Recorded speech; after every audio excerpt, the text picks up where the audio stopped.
National Media Conclave and the plenary session 5. I welcome on behalf of National Media Conclave all the delegates, all the speakers, and I request all the speakers and dignitaries who have arrived to come on the stage. Professor Navanita Rath, Dr. Padma Rani, Mrs. Tanaya Patnaik, Professor Meera K. Desai, and Dr. Manaswini M. Yogi. I request all of them to take their seats on the stage. Let's welcome them for the plenary session 5.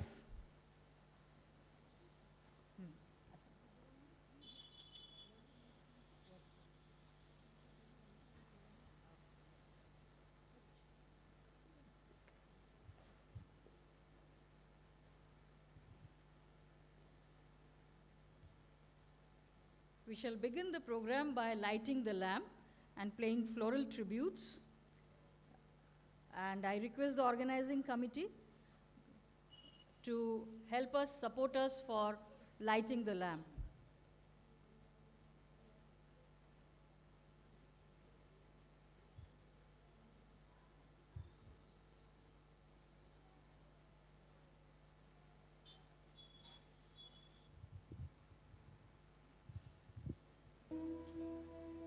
So, we'll start with the lighting of lamp.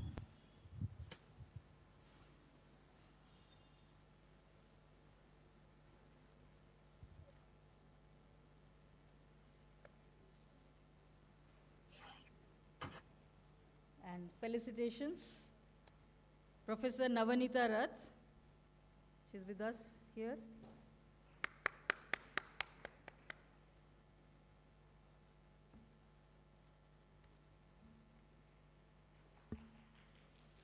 Dr. Manaswini M. Yogi from Delhi. Welcome, ma'am. And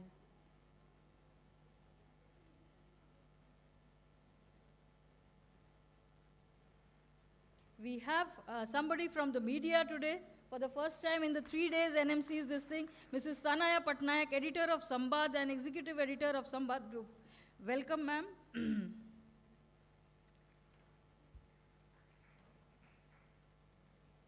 It's an honor for all of us here to have 3 ladies on the dais. Can I request the organizing team to help us with the lamp lighting?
का तो inauguration हो रहा है ma'am.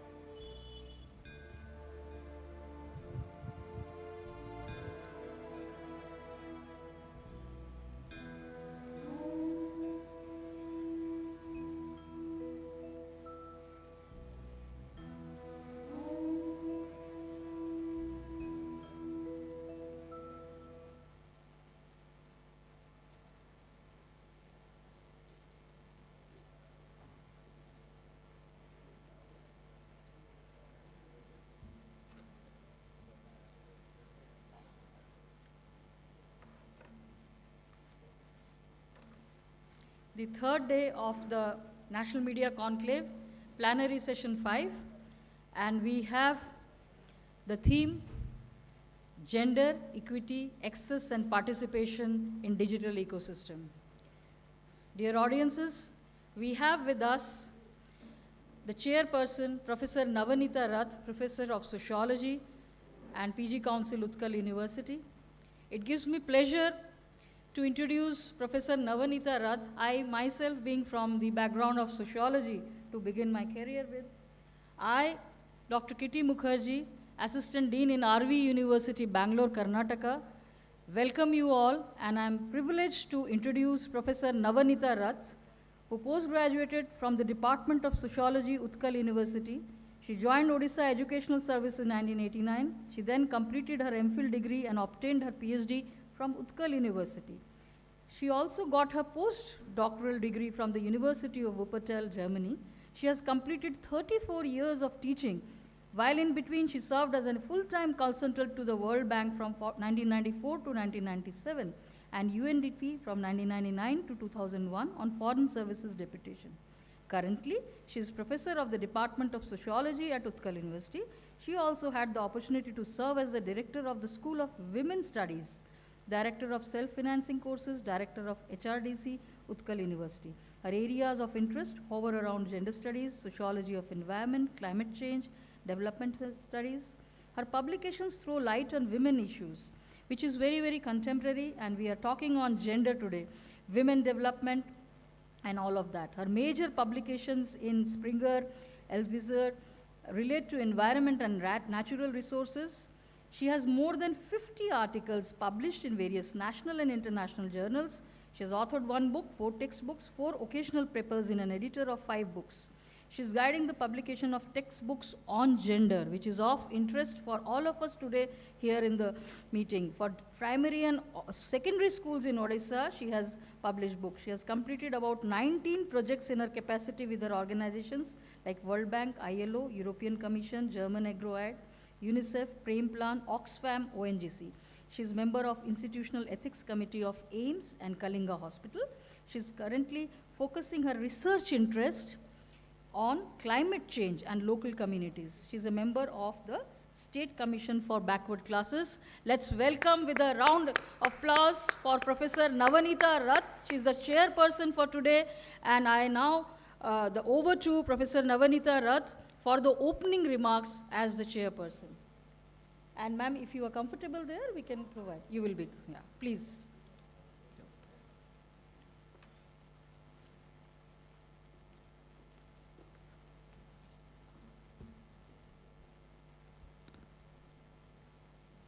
Esteemed panelists on the chair and on the dais, and the audience, the participants who are off the dais. At the outset, I want to thank the organizers for giving me this opportunity to chair this session, which is on gender equity, access and participation in the digital ecosystem. First of all, when I saw this auditorium, I thought, before we go to digital ecosystem, the first ecosystem I will talk, that is where 3 women are there, and because it is gender, perhaps people do not have interest, they think they have their stereotypes, stock knowledge on it, and therefore the auditorium seems little vacant.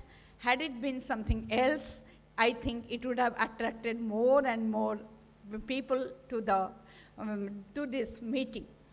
And digital ecosystem, if we talk about it, the topic is very timely, and it is very befitting for a discussion in a forum like this, because when we talk about gender equity and digital ecosystem, I will say both are variables, and the 2 parameters that have been just ingrained into the entire theme, they are access and participation.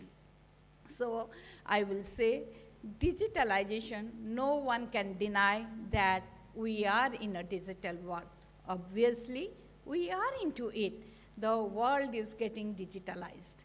And this digitalization process, I will say, it is the second industrial revolution, I always say, because the first shift, the technology-driven shift, came to the human civilization with the industrial revolution.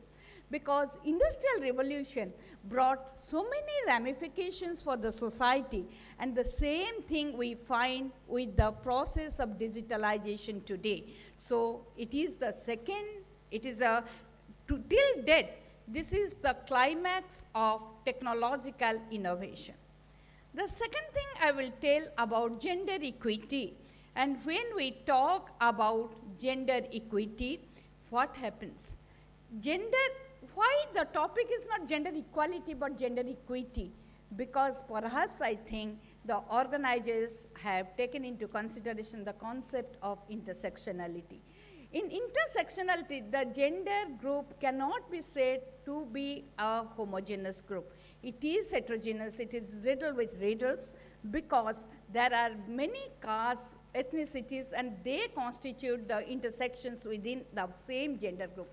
There is a gender disparity in digital use, as we know, because many of the organizations, starting from your national sample survey to your national All India Higher Education Survey, they talk about this disparity in the use of digital devices. And that brings, when we talk about digital ecosystem, it creates a space. Now the question arises, does it create the same space for a man and a woman? Because there is a gender discrepancy, and if we go to the third gender again, the question becomes more and more intense. And therefore, when we talk about the ecosystem should always guarantee what is called equality to all, because the space is the same for all. But this space, ecosystem doesn't guarantee the same space to all. And therefore, the question arises whether, and if you look into, the digital ecosystem requires certain preconditions. What are they? They are, first of all, your availability. Then second is accessibility, availability of, then accessibility to. Then the third one is literacy about the system itself. The fourth one is the skill for using these particular devices and the system. And the fifth one is the attitude. And all these are missing, and it is not equal for the gender. And therefore, the question of gender equity and digital in the ecospace comes. And when we talk about all these things, I am reminded of two perspectives. One is the second wave of feminism, which say that the technology will be a driver of opportunity. It will bring new opportunities for the women. And for all gender group, it will be leading to more and more gender equality. But when the post-colonial feminism came, there was a book, Under the Western Eyes, by Chandra Talpada Mahanti in 1986, where she mentioned that no, because when we talk about technology, technology has a displacing effect. It actually snatches away the opportunities for the women. And when I said digitalization is the second wave of industrialization, the same thing happened when Industrial Revolution came in the West. And today, digitalization, 90% of your employment involves some digital component where the women are not actually competent to use it. And therefore, the women are getting alienated from the employment market. So how to get equality? So first thing is that in order to have the greater goal of gender equality, which is one among the sustainable development goals, we need to have gender equity, and gender equity through in the digital ecospace. And if we have gender equity in the digital ecospace, we can achieve gender equality. And from that perspective, so let us not make gender equity only an objective or a goal, but let us make an equality. I am sure that our learned and erudite scholars in the panel, they will be discussing a lot more about it, and two more scholars are going to join us, resource persons online, and we will listen to them. And for my co-panelists, I will be telling, Madam, the time limit is 12 minutes for each, after which we will open the forum for 10 minutes, and we can go ahead with some questions, and we will wind up the session by 11:15 sharp. Thank you. Thank you.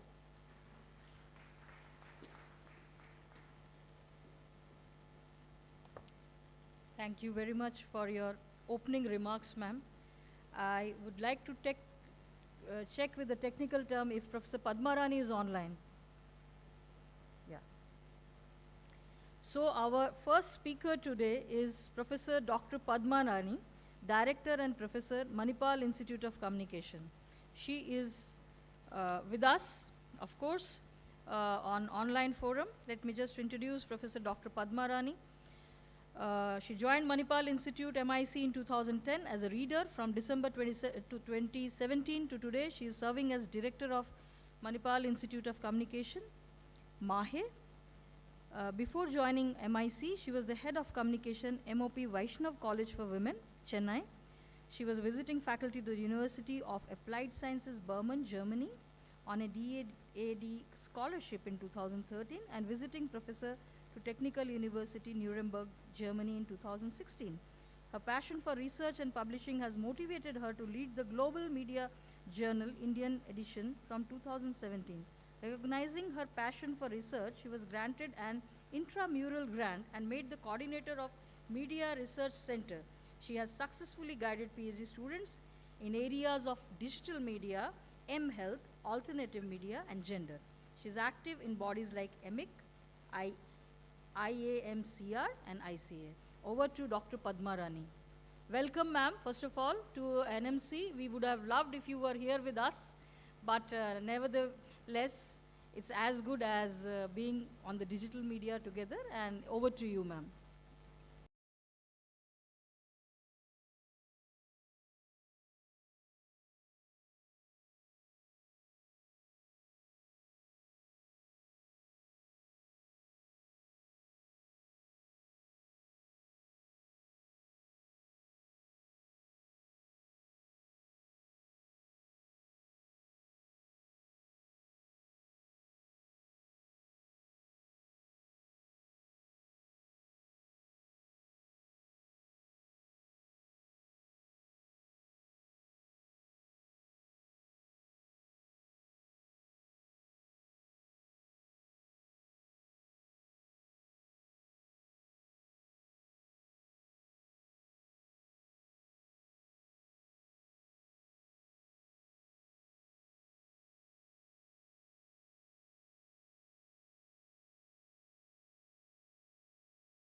Equity as the provision of fairness and justice in the distribution of benefits and responsibilities between men, women, and all genders.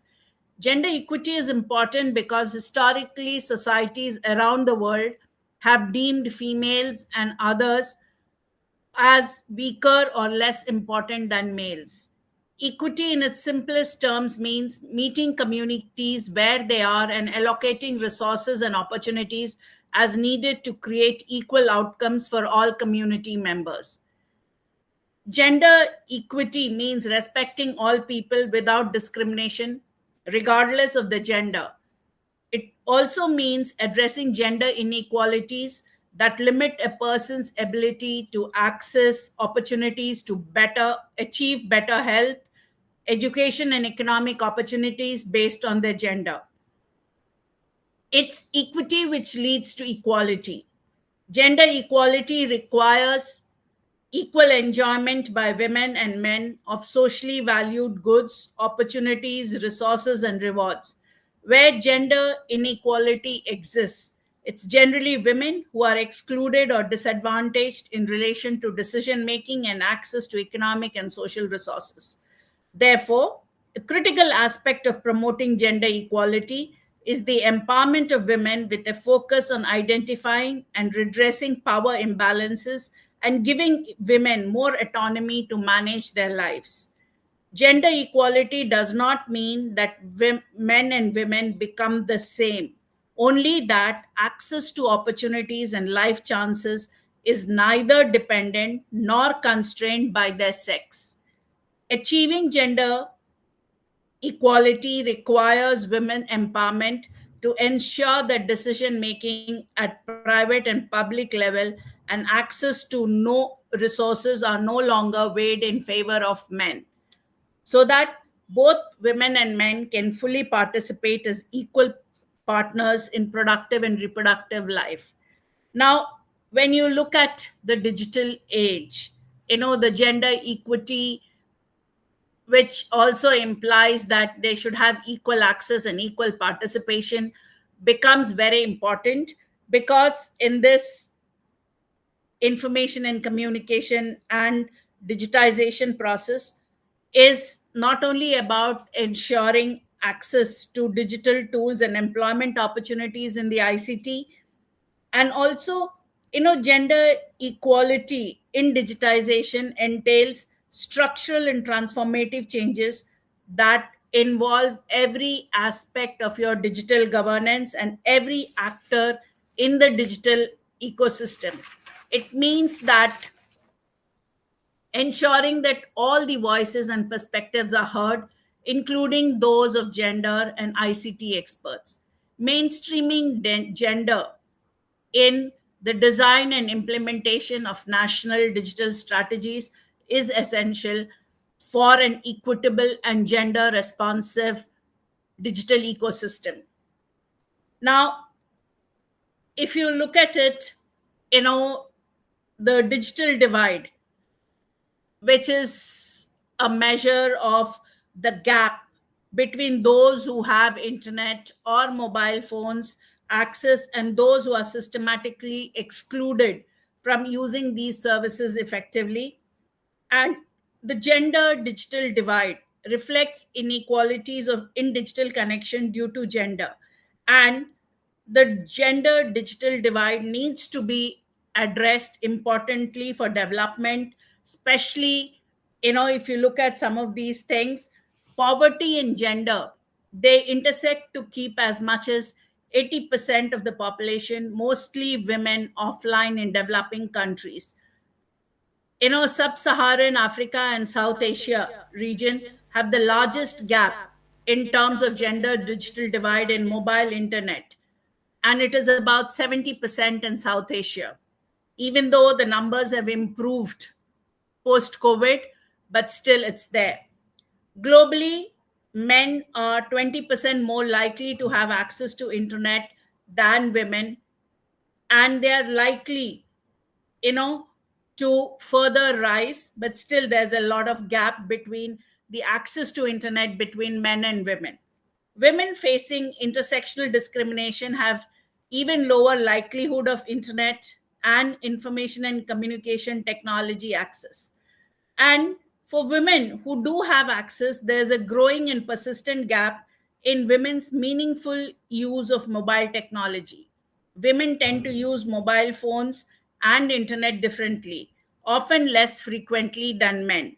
They tend to use a smaller range of mobile services than men, use mobile services less frequently and less intensively than men, and own less expensive and less sophisticated handsets. you know if you're Even though COVID increases countries reliance on digital services, women disproportionately suffer since they have less access to life-saving information which is made available by technology. Women and girls, because of this, lack access to resilience building information and are left behind, which further increases the gender inequalities. It is crucial for all response and recovery efforts to include a gender lens. The decisions which have been made now in terms of digital policy regarding the digital ecosystem, will have a long term effect on the stabilization and resilience of communities, especially for women and girls and for the diversity. And some of the key barriers that I would like to point out to the gender equity, access and participation in the digital ecosystem is that the structural inequalities that are deeply embedded in society are the key barriers to women and girls taking advantage of opportunities offered by digital technologies and contributing to leaving women behind in the transition to the digital future. Gender norms and cultural stereotypes often hinder women's access to digital technologies and reduce their education and employment opportunities in ICT related sectors. You know, we have instances, or we have data which proves that boys have more access to these technologies than girls in a family, especially in households which have limited resources. Affordability of the internet and digital devices, economic inequalities are both a cause and consequence of digital exclusion. Affordability is cited as the second most frequently barrier to using the mobile internet. Then lack of literacy and digital skills, and this is the most important factor for excluding women from the general access to the digital ecosystem, is because of their access to it, their in access to education and literacy rates. Women with secondary education are 6 times more likely to use the internet than women with a primary or lower level education. The more advanced the devices, the higher level of literacy needed for its adoption and frequent use of the internet. Moreover, women are generally less likely than men to have digital skills across all levels of digital literacy. You know, and this gap widens along with the skill spectrum. Women are 4 times less likely than men to have advanced ICT skills. And some of the other external factors which are a barrier are the infrastructure, the trust towards mobile operators and digital infrastructures. External factors may be barriers to or enablers of women digital inclusion, as well as digital financial inclusion. For instance, the use of mobile money in the role, there is a lot of role of legal frameworks because you need registration, and there is also a trust element towards mobile operators and mobile agents. And especially some of the network issues that we have, the poor quality of network, and there is especially in rural areas and in remote areas. Now, in spite of all these barriers, women have been there, but still a lot more needs to be done. And digital equity in the gender equity in the digital sphere has assumed increasing importance in the digital and data driven transformation of the economy and governance system. By 2022, 65% of the global gross domestic product has been digitized. But today, about 234 million fewer women than men access the internet or mobile in low and middle income countries. Greater digital access for women would expand their economic opportunities and better their position in the labor market, especially considering the impact of digital transformation that has happened and automation in employment opportunities. And you know uh, digital access to technology, that it has also helped them in a number of ways. It has helped women who are migrants, women who have been using digital skills to empower them and things. uh, Now, when you look at the theme for the International Day 2023, also, the UN came up with the theme of digital innovation and technology for gender equality. And that itself implies that there is a need to build up, uh, even though the presence of women in the digital ecosystem is increasing, but there is a need to look at it. And there are three key advantages that, if you promote women as entrepreneurs in e-commerce, it can have a lot of advantages. And one of them is it offers lower barriers to entry than brick traditional brick and mortar business. This means that women entrepreneurs can start their business with low startup costs and with the need for a physical stand front, which can be a significant advantage. The second is it enables women entrepreneurs to reach all over the world. Women entrepreneurs can leverage this global reach to expand their customer base and grow I'm sorry, their we local have to wind up in 1 minute. I'm really sorry. yeah, I'm just winding up in 1 minute's time. Thank you. And Thank you. finally, it offers a degree of flexibility in terms of work hours and location. Now, if you look at the digital ecosystem of the Indian startups, you will find that a lot of women have entered the digital ecosystem and are doing well. But then there are certain things that still needs to be done. If you look at it, women now make up 34% of your IT workforce in India, and majority of them are under the age of 30. Yeah. So it's a nice promising data to show that the younger women have more access or are using the digital ecosystem in their favor. And some of the things that can be done in order to, I just conclude that some of the things that can be done for creating enabling and inclusive digital ecosystem is that the government should have gender relevant data sets and statistics. While they are collecting data, it should be collected in a gender disaggregated manner, and that will help them reflect on gender issues. There should be gender mainstreaming in planning, which at the policy level itself, and that would help in ensuring cost effectiveness and reduce the risk of issues emerging during implementation. The third thing would be about co-design, which may reduce the unintended negative impact of design processes and digital barriers. And this would enable equality and equity by default. Thank you. Over to you. Thank you, Dr. Padma. I wish we were not so time pressed and would have allowed you to speak, but Thanks for thanks the for your insights. insights. And And now now I would I would like like to, to, with the permission of the chair, I would like to introduce introduce Mrs. Mrs. Tanaya Tanaya Patnaik, Patnaik, who's the who's the editor editor Sambad Group Sambad from Group from Bhubaneswar. Bhubaneswar. She He leads the leads the radio, radio, TV, TV, and and digital digital wings of wings of Odisha's Odisha's number number one one media media house, house, Sambad Group. Sambad Group. She's an She's an alumnus of alumnus the of the prestigious prestigious Warwick Warwick University University Business School Business in School in England. England.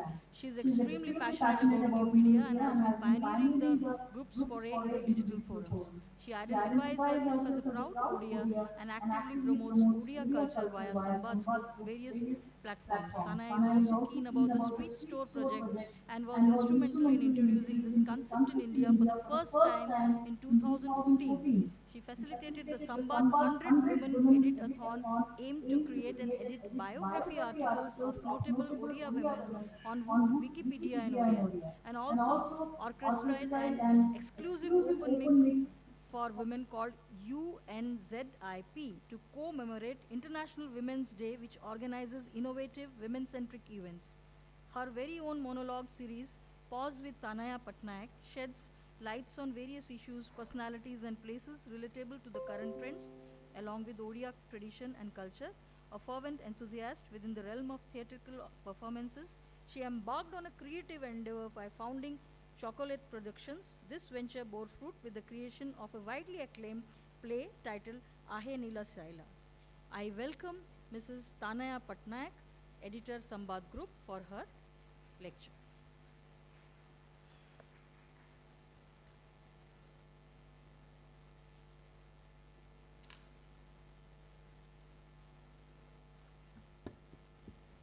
Namaskar. A very good morning to all of you. Thank you for the kind introduction. There was a time when we were talking about how everything is going to be digitized. And we were talking about the inevitability of the all-pervasive digital ecosystem. But today, we are talking about dangers of deepfake. We're talking about cyber security. We're talking about fake news on digital media. We're talking about how it is very, very difficult to distinguish between the truth and something that is fake.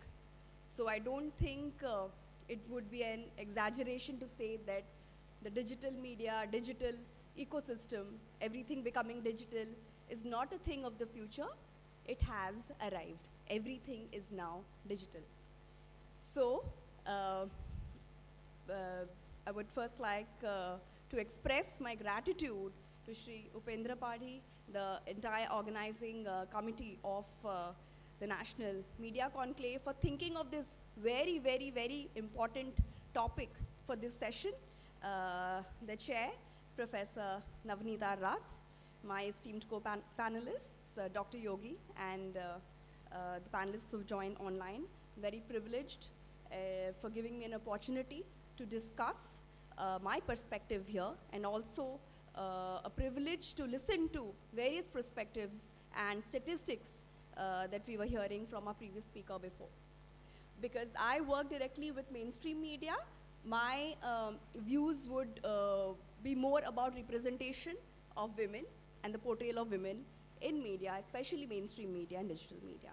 So in a fast-paced digital era, the technology shapes the very fabric of our society.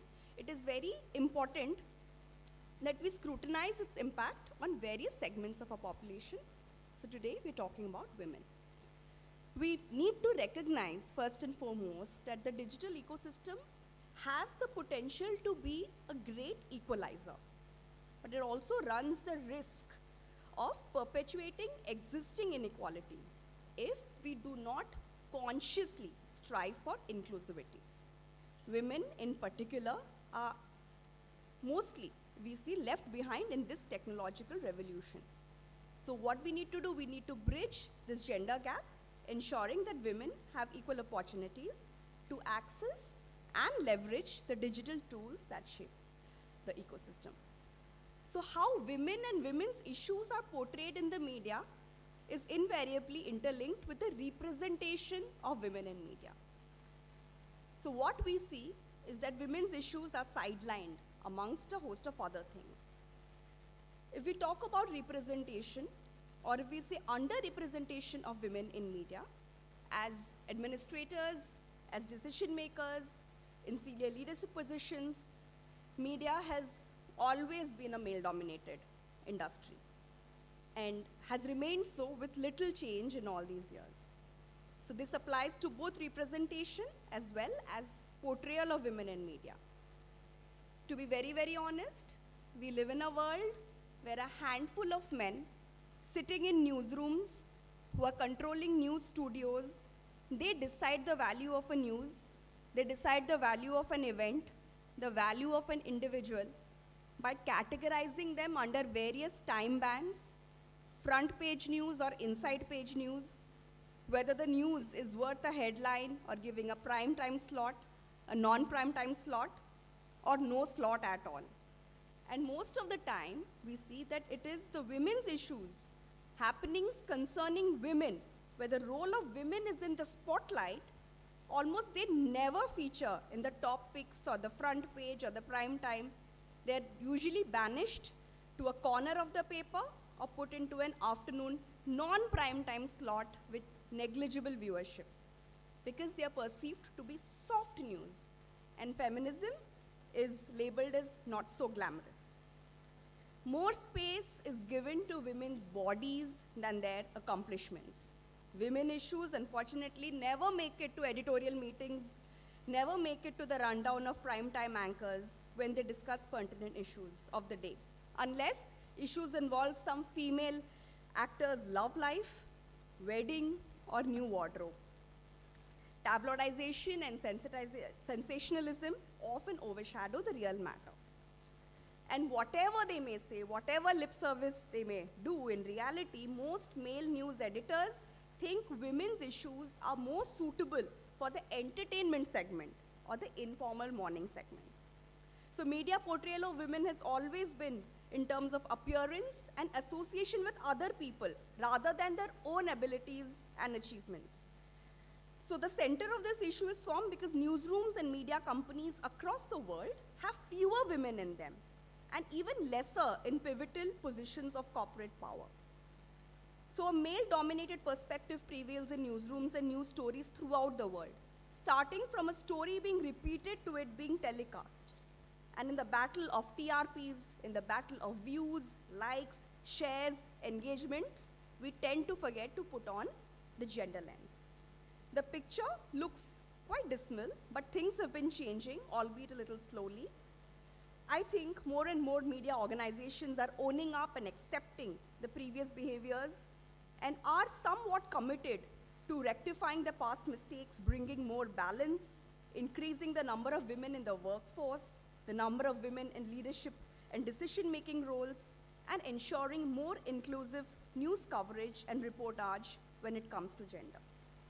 I think media institutions have acknowledged the significance and importance of diversity when it comes to representation in the workforce, as well as gender-sensitive reporting.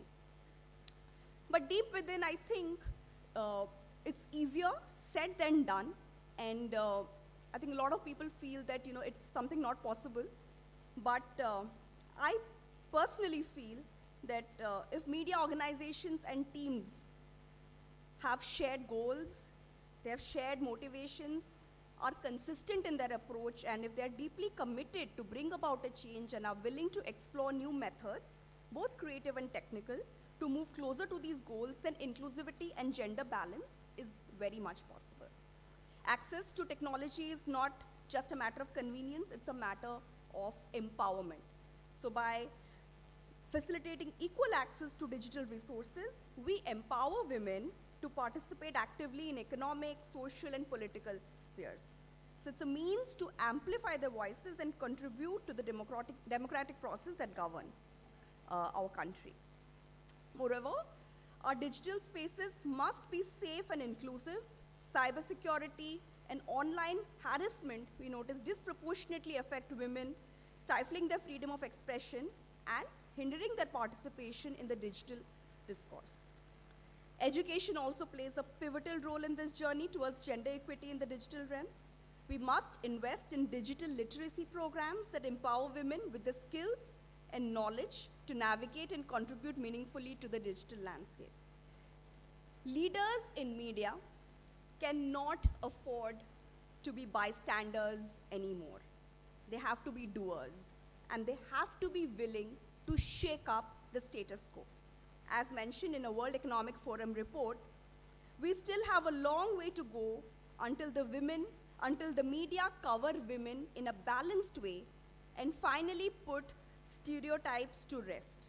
The media have a responsibility to reflect society only, not as it is, but also as it should be.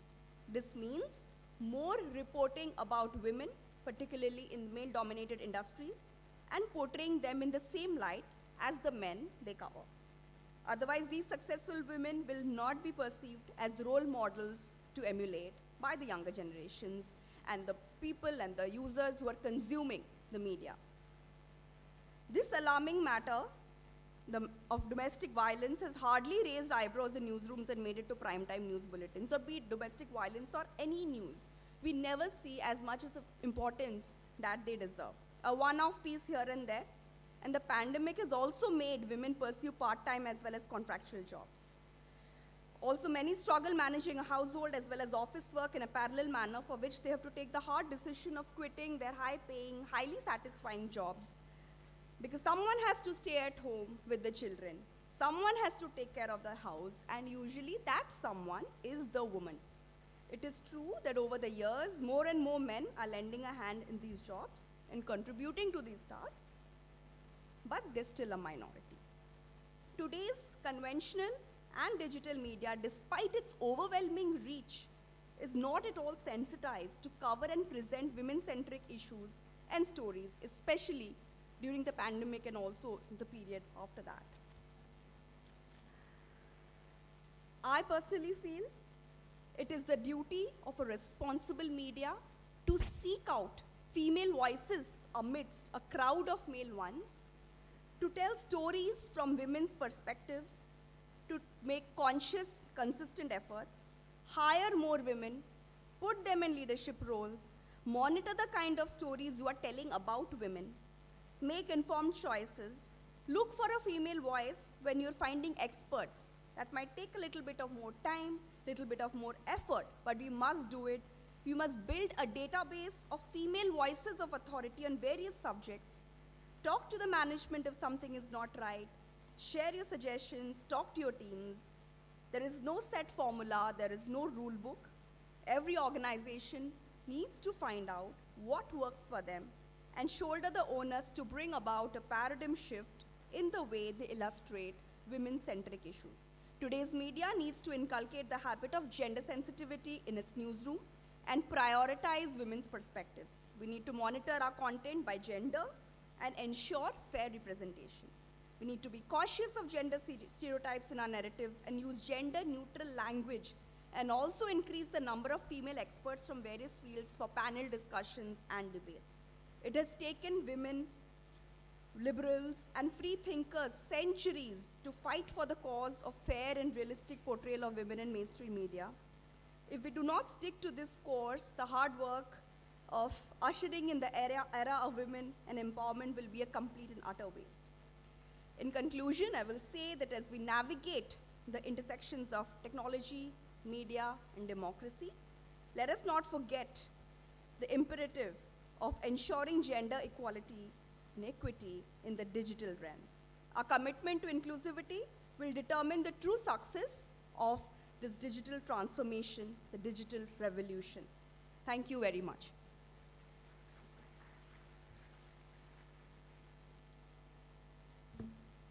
Thank you, Tanaya.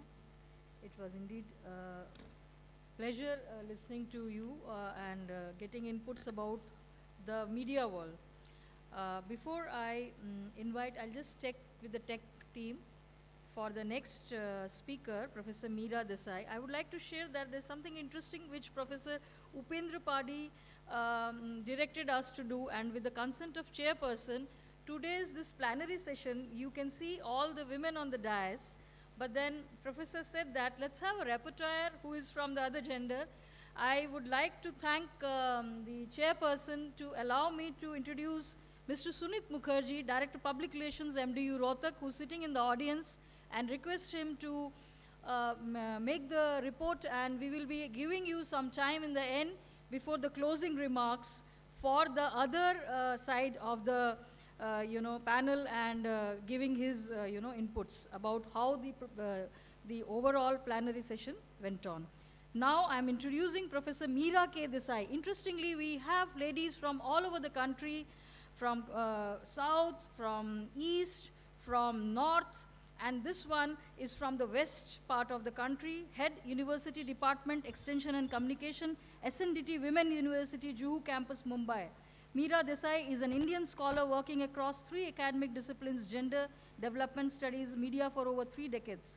She has contributed to the domains of development communication, India television studies, India media education, balancing theory and practice. Currently, she is heading the University Department of Extension and Communication at SNDT Women's University, Juhu campus of Mumbai, and she has many publications to her credit. I welcome you, Professor Meera Desai.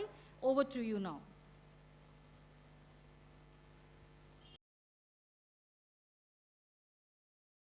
First of all, thank you for kind of making me part of this, considering that this is a panel on gender and these are all women.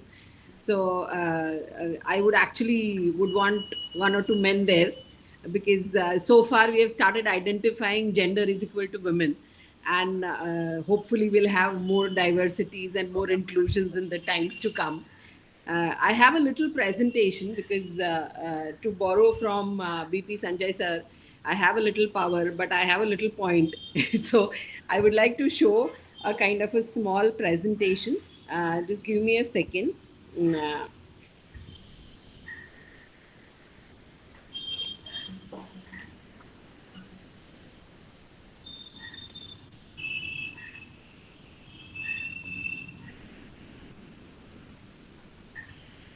So as I said, my concern was that when we talk about gender, we talk about women largely most of the times. And considering that we're talking about a panel on equity, access, and participation in digital ecosystem, I thought that we can briefly talk about how do we define people.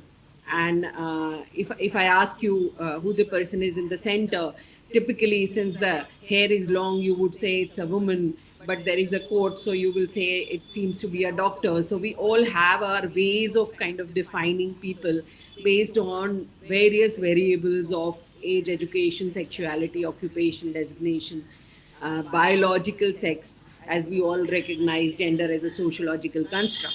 So we need to kind of start recognizing the fact that the gender is not only biology and sociology, but it's also an intersectionality. And we are all kind of part of certain kind of privileges, considering that we are all here and we are able to talk about these issues in this particular forum where I am thousands of kilometers away from all of you and I'm not able to be there physically, but still I'm kind of talking to you. And the reality is that the gaps are immense. We all are watching a match, but with certain privileges.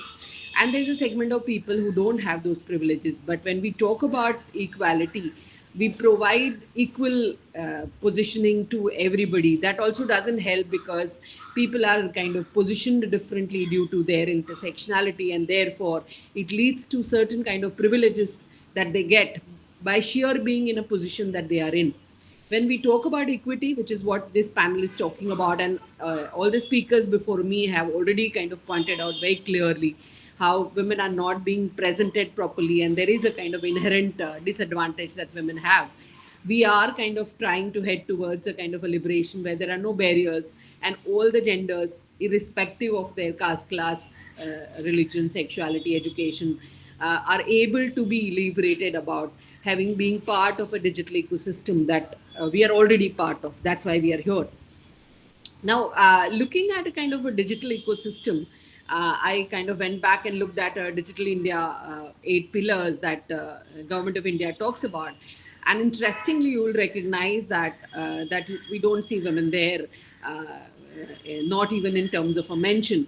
And when we kind of go back and look at all 8 of them, largely we are kind of talking about infrastructure as a kind of a prerogative. And as already been pointed out by Padma ma'am, there is an inherent disadvantage that we have globally as well as locally in terms of the proportion of women connected digitally in terms of the infrastructure.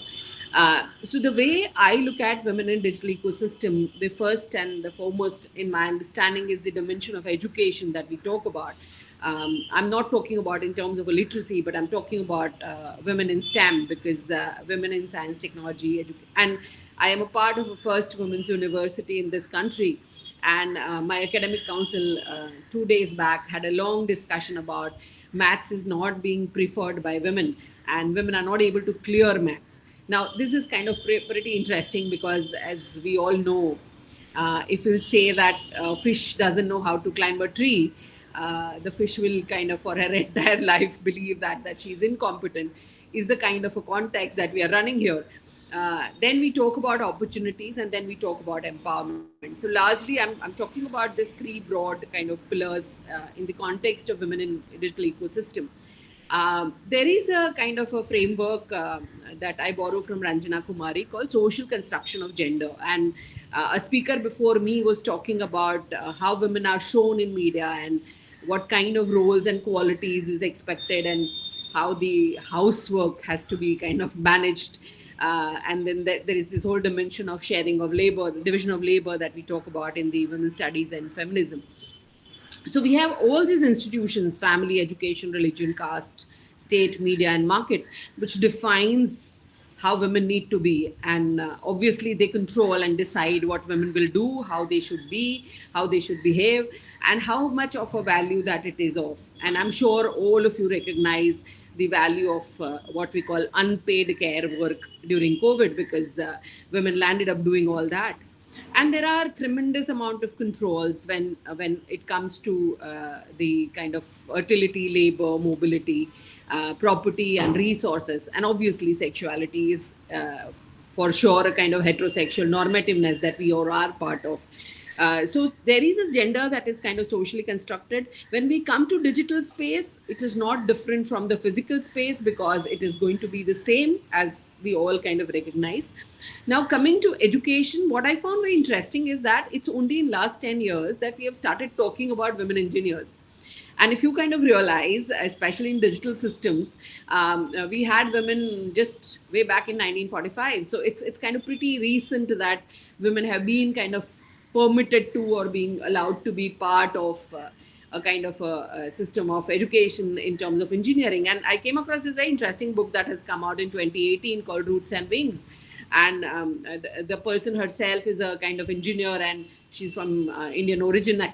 She's been kind of locating narratives of women, Indian women engineers, and you realize what kind of, and obviously a lot of you would have read Sudha Murthy and a lot of others who have talked about their own struggles of kind of being educated into technical education. So when we want women in technical digital ecosystems, the first step, in my opinion, is the education. And without education, it's kind of going to be difficult. As we all understand, half of this humanity is women. But when it comes to numbers, in terms of women in IITs, as we very clearly see and know, that the percentages are about 10%. So there is a kind of a much less number of women. And then the numbers are kind of going up, as we all know. And that is leading to another kind of a social incoherence, intolerance, and all sorts of other things. So when we want more women to be into the non-digital and digital spaces, we also need to be kind of making the other part of the society ready for that kind of a transition. The other issue that comes after education is to get women into the workforce, because obviously if women is becoming engineer, she wants a kind of job, and the job would have certain kind of demands. And as you very clearly see, that it's only about 1/4 of the women who are in kind of engineering roles. And obviously, a lot of women are doing environment engineering. And there is a very interesting space called Society of Women Engineers. So they talk about 1/3 of women into computer information research science are women. Like my university runs a very successful digital engineering program, and there are a lot of women there, and they are doing that. But a lot of them are not in India. They all kind of move out of the country. So that's the kind of another reality that we kind of have to start recognizing. And coming to gender, as you very clearly see the data of 1/4 of the women in tech sectors, the Asian women are only about 5%. So there is again that kind of a discrimination which is based on the race and class and color, because women are not getting equal opportunity when it comes to work. There's another set of data, as I said, from Society of Women Engineers about women in STEM occupations, and you'll realize that in computers, the proportions are going down instead of going up. So that's kind of another concern theoretically, because digital ecosystem provides flexibility of work, and it actually should be more suitable for domesticated roles of women, but that doesn't seem to be happening. Padma ma'am talked about access to mobile phones, and the data about having their own mobile phone very clearly suggests that only half of the women have mobile phones of their own. And of that, like 7 in 10 are from urban India, and 5 in 10, like half of them in rural India, have access to mobile phones. There is a kind of Oxfam report which very clearly talks about only 1/3 of Indian women as digital internet users. And then obviously India is not doing so well in terms of e-participation index, because as we all are recognizing, the infrastructure is the fundamental challenge, and which is what Digital India is kind of focusing on and concerned about. Now, having said that, there are additional challenges, because if we say that women are educated, women are getting jobs, everything is fine, then what is happening? So you will realize that when we come to kind of Indian women, as I already said, the report talks about 15% of women are less likely to own a mobile phone, and 33% are less likely to have internet services. So very, very, very clearly, and then there is obviously a kind of a caste excess issue with reference to computers and laptops, because compared to 8% of general caste. It's about 1 or 2% of SC/STs who are able to access computers and laptops. So though we say infrastructure is a challenge, but there is an intersection of We infrastructure have to with wind up in kind 1 of minute. other categorizations of that. We And have then there is to a wind up. very interesting finding about being harassed, because the Hash Me Too was there, and I'm sure most of us are aware about. The 44% of the fee, because when women are not going for a job, because it will be difficult for them to keep up with the times that are expected, she can take up a kind of her own startups and her own enterprises. The study says that 44% of the women founders, female founders, have said that they have been harassed. So that's kind of another reality that the woman is kind of facing. Sorry, Mr. Desai, we have to wind up in a minute because we are running short of time. We have time for if we can conclude with whatever you want to share. You can hear me, right? Yeah, we can. Would you like to Yeah. wind up, ma'am? Sorry, we are time pressed. Yeah. I'm Yes, just you closing. can. Yeah, please. Thank you. So I'm a part of a kind of a state study about cyber violence with women, and we have very little evidences in terms of women's awareness about they are being kind of stalked, they are being blackmailed, they are being kind of morphed, and we all know of what is happening recently with reference to controversies, with reference to deepfake and kind of stories that have surfaced. The crime are kind of almost one third. And then there is this whole dimension of secondary violence from the family. So there is a kind of a need for what we call DG empowerment in my context, where we talk about power to access, power to express, power to choose, and power to assert, because she needs to have a kind of a control over resources, support, and agency. Otherwise, there's no point having women in digital ecosystem. So these are some of the references, and thank you so much for your time. Thank you very much, Mr. Desai. Yeah, I am not taking any further time to introduce our last speaker for the day, but she's been waiting since morning, and I've been watching her for the past 3 days with a lot of patience. Dr. Manuswini and Yogi, as I just mentioned, a professor from University of Delhi with 40 years of experience, and it's the brain behind the establishment of Delhi's School of Journalism in June 2017. He was the first OSD from 2017 to 2022. She retired from service as Associate Professor, Philosophy in February 2020 in Indraprasth College of Women, University of Delhi. During her academic journey, she has been honored with Sankalp Siddhi Award, State Hope and Faith Foundation and Suruat, International Award for Lifetime Achievement by International Women's International Women Association, Women Achievers Award, Women Achievers Award by State Prachi Education Society. She got her PhD degree in philosophy on the topic Stanzia, its moral implications. PhD in mass media on study of tools of advertising and its ethical implications from New World Mission Journalism International University, South Africa, and MPhil in philosophy, University of Delhi, and MA in philosophy, a gold medalist from University of Delhi, diploma in journalism from Symbiosis Union, and masters in journalism and mass communication with gold medal from Guru Gobind Singh Indraprasth University. Specialization is in aesthetics, Indian philosophy, applied ethics, media laws, media ethics. Dr. Yogi has many publications, like her articles and journals and books to her credit. And I welcome Professor Manishri and Yogi. Over to you, ma'am.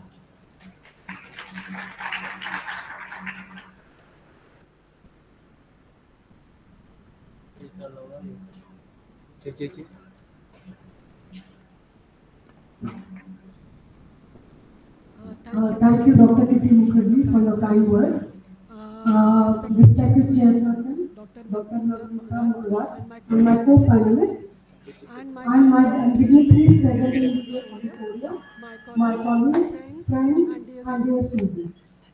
My presentation being my basic discipline being philosophy, so my whole approach to this topic is also going to be a little philosophical. And being the last speaker, I am at a little disadvantage because most of the speakers have covered many points which need to be discussed when we are discussing such a topic.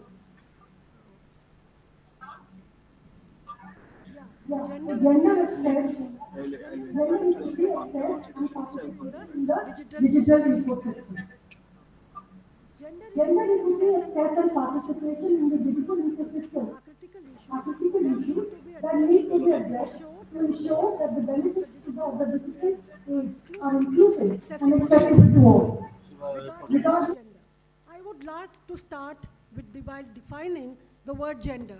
Though we all understand what gender means, that is different sexes. But if we see according to Indian thought, all the religions have accepted gender equality and equity, though now it is diminishing. Gender is a significant aspect in Indian thought and continues for centuries.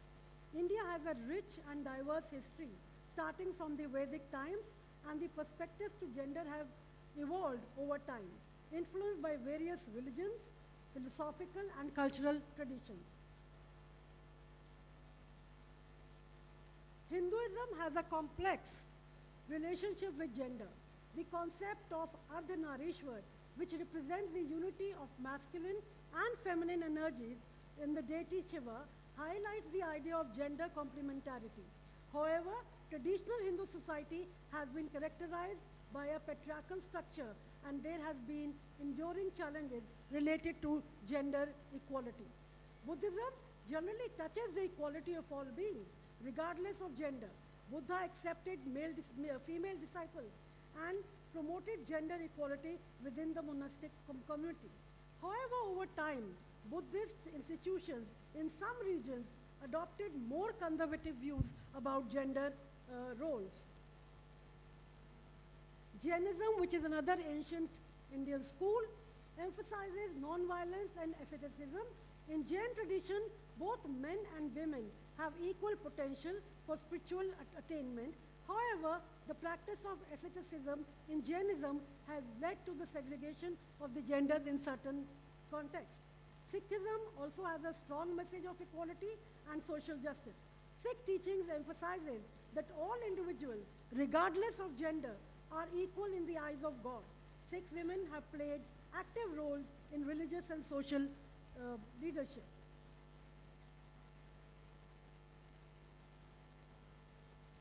Gender in Indian thought is also a complex and multifaceted issue.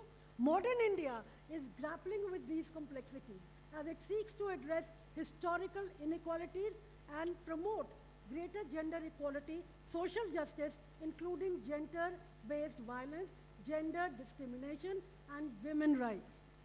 LGBTQ rights and their acceptance are also emerging in Indian society, whereas the legal platforms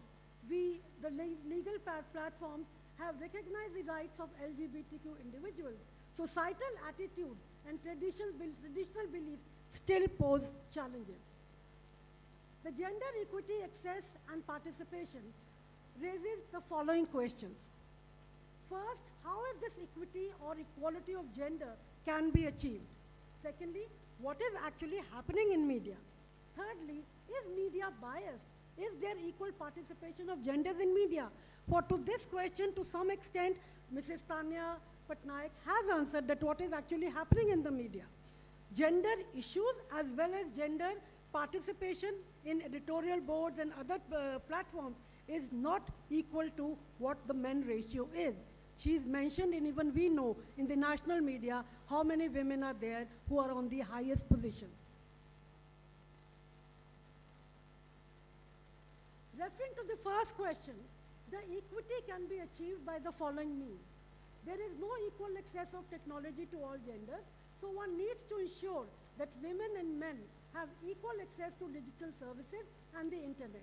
And this is the fundamental step in achieving gender equity in the digital ecosystem. This includes addressing issues like the digital divide, which can disproportionately affect women in low-income or rural areas. A need to promote digital literacy among women and girls is essential. Many women may face barriers due to limited digital skills, so providing training and education programs can empower them to use digital roles effectively. Encouraging women's representation in the technical industry and digital decision-making roles are important. Women are often underrepresented in these fields, and efforts are being made to create a more diverse and inclusive team workforce. In some areas of the media industry, such as journalism and television, there has been an increase in the representation of women in both on-screen and off-screen roles. Women have made significant contributions as news anchors, reporters, editors, and in various creative roles in television and film. But in leadership roles, gender disparities are still prevalent in some segments of the industry, particularly in leadership and decision-making positions. While there are women who have broken barriers and achieved leadership roles, there is a need for more women in top level positions within media organizations, which is not still there. Efforts to promote gender diversity and inclusion continue with organizations and individuals advocating for greater representation and equal opportunities for women in the media sector. Gender-based online harassment is a significant issue. It's crucial to take steps to make online spaces safer for women and girls, such as implementing policies against cyberbullying and providing support to victims. We have heard of many cases in India where, because of cyberbullying, cyber crimes have happened. And our Indian girls have landed in Pakistan. There have been cases which you must have read on media. Promoting women's participation in the digital economy can have significant economic benefits. Encouraging women to enter fields related to technology, entrepreneurship, and e-commerce can help bridge the gender pay gap, which is also still there. There is a gender pay gap. For the same work, women and men in many organizations are paid differently. Supporting women in starting and running digital businesses can be a powerful way to promote gender equity in the digital ecosystem. This may involve providing access to financing, mentorship, and training. Governments can play a crucial role by enacting policies that promote gender equity in the digital ecosystem, including laws against discrimination in the workplace and promoting women's participation in all fields. Digital technologies can be used to improve healthcare and education, and ensuring that women have access to these services as they are important for their overall well-being and empowerment. Collecting and analyzing gender disaggregated data on digital access and participation is essential. This data can help policymakers and organizations tailor their efforts to address specific gender disparities. Collaboration with governments, civil societies, and private sector and international organizations is also crucial to address these issues effectively. Partnerships can help leverage sources and expertise to advance gender equity in the digital ecosystem. So this is effort to promote gender equity, access, and participation in the digital ecosystem are not only a matter of social justice, but also an economic imperative. When women are empowered and included in the digital economy, they should be paid equally, they should be made to give decisions in the economic field. Coming to the second question, what is actually happening in the media? The relationship between gender and media is complex and multifaceted. Media, including television, film, print, online, there things are happening. As even Tanya mentioned, things are happening that women are playing good roles, women are anchors, but then again, we do not find them on the seat of the CEO or of the director of an organization. That part is still lacking, and women do not find place there. Stereotyping. Now, media often perpetuates traditional gender stereotypes. I will not go through this because Tanya has already mentioned that stereotyping should be stopped. Always showing women to be only emotional and men to be assertive. Women cannot play the assertive roles, so they should be kept in the background is not, I think, the need of the hour. The need of the hour is to take women ahead, and they should be equal as well as there should be equity between men and women. Then, main thing is objectification and sexualization.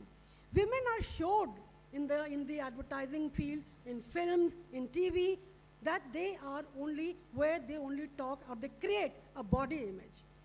they are shown in a way that they are very important, become, you know, the target of male gaze, which is also not correct. In this regard, I will not say that it's only women, even men are being targeted in some advertisements, which they are also, you know, there is sexualization and they're also being shown, but men are less. And for women, only their looks, their beauty, and these things, they may be capable or not capable, but the advertisement shows them like that. I would like to show you an ad in this context. Kindly play the ad, please. Technical team, can you play the ad? Advertisement.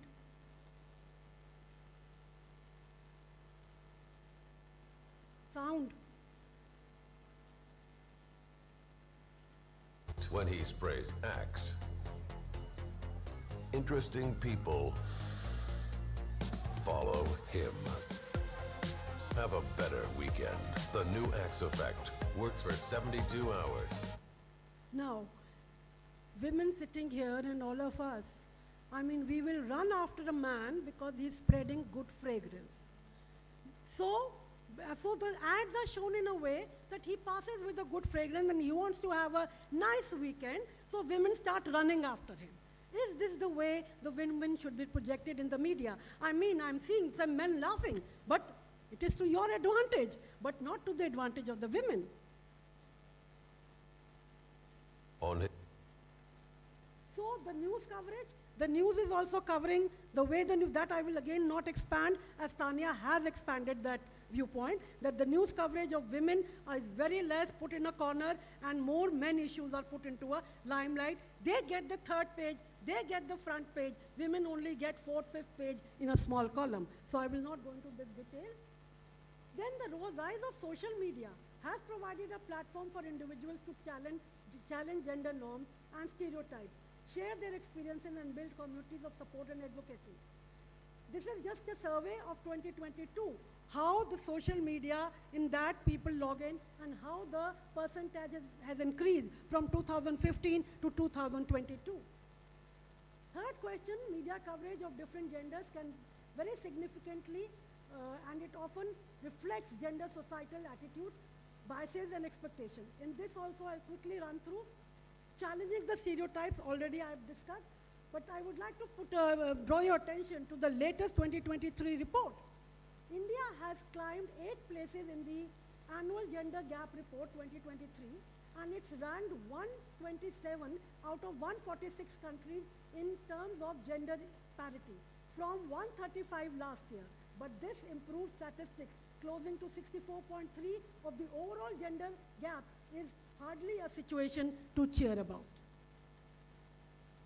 Then objectification of women I've talked. Then language, that is also gendered. Instead of actor, we want to call her actress. Then if a man is emotional, we could tell him he's very female type, and if a woman is assertive, she's a male type. Now these things have to go. Media sometimes perpetuates, So the representation of LGBTQ individuals in media has improved in recent times. Challenges are there, and still things have to go on further because LGBTQ rights are there, law is there, but they are not fully implemented, and our attitudes towards them have not changed. So our attitudes have to change. Media representation should consider the intersectionality of different identities, including race, authenticity, societal orientation, and gender identity. Intersectional perspectives are essential for a more accurate portrayal of individual experiences. Okay, then some media outlets are giving, place to women. Some are not. Some are hesitant. Just finishing it. And even mental health of men is important, but men do, because of their macho image, do not want to look after to their mental health. They don't go and consult a doctor for that. So that's a taboo. So media should be more sensitive. Media can reinforce and challenge irrational gender roles and expectations. As consumers of media, it is essential to critically evaluate the content we consume and advocate for more equitable and diverse representation of the media landscape. Then gender equity refers to fairness. Actually, this has been reported. Equality and equity. Just I want to come to that. So, want to conclude. On a positive note today, India's perspective on gender equity is diverse. While there are ongoing challenges, there have been significant improvements in women's rights, education, and participation in various sectors of society. Women in India have achieved prominent position in politics, business, and other fields. Laws have been enacted to address issues like domestic violence, sexual harassment, dowry-related issues.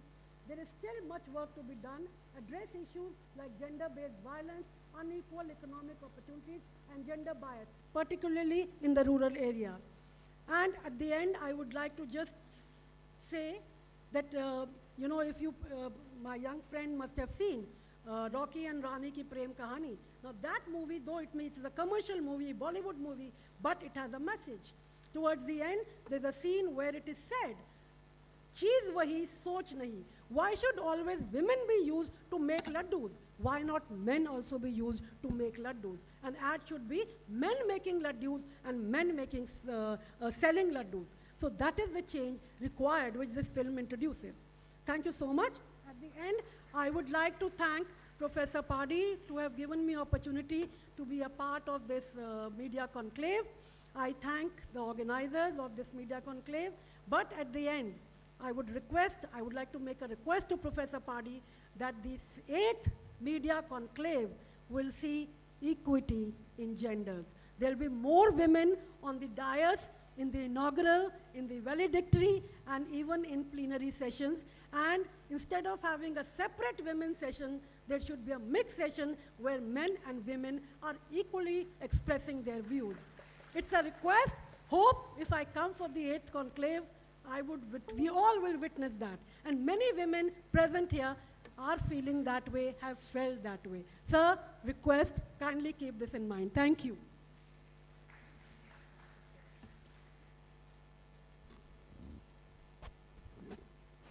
Thank you so much, Professor. And we are winding up with a positive note. And with the permission of the chair, I'll request now the rapporteur to give a very, very short summary. Mr. Sunit Mukherjee, Director Public Relations from MDU Rohtak. Well, good morning to the chair, the panel, and the entire audience present in this auditorium. So, literally, I'm the odd man out. In this session on gender equity, access, and participation in the digital ecosystem, most of the speakers talked about the status of women and how digital ecosystem can be made more fairer, where women have equal participation and presence. Since Mr. Padi has said it just 1 minute, I will say that India had a tradition, and it was written in Manusmriti, Yatra Narestu Pujyante Ramante Tatra Devta. So what happened over these years? I go back to 20th July 1942 in Nagpur, in the second All India Depressed Women's Conference.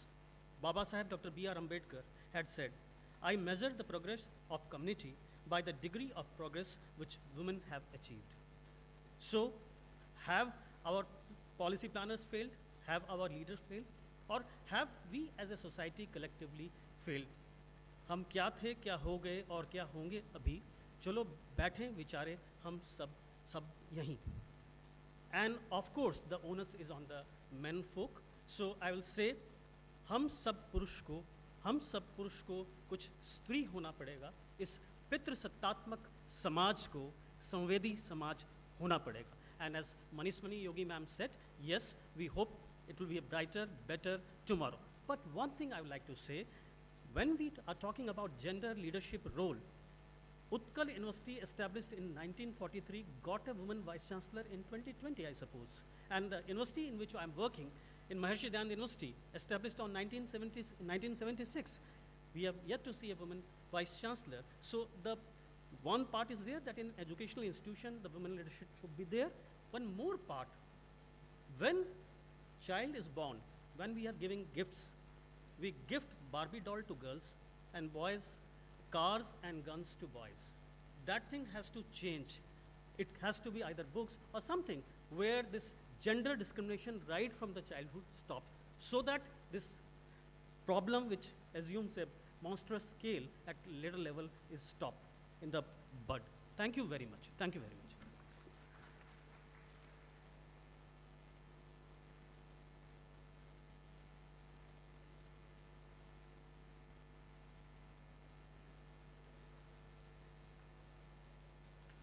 Thank you very much. And now we are closing the session, a very, very interesting session in the 3 days of National Media Conclave. And I would now request our chairperson to come over the stage and give her concluding regards. Or would you like to speak from there, ma'am? Yeah, come.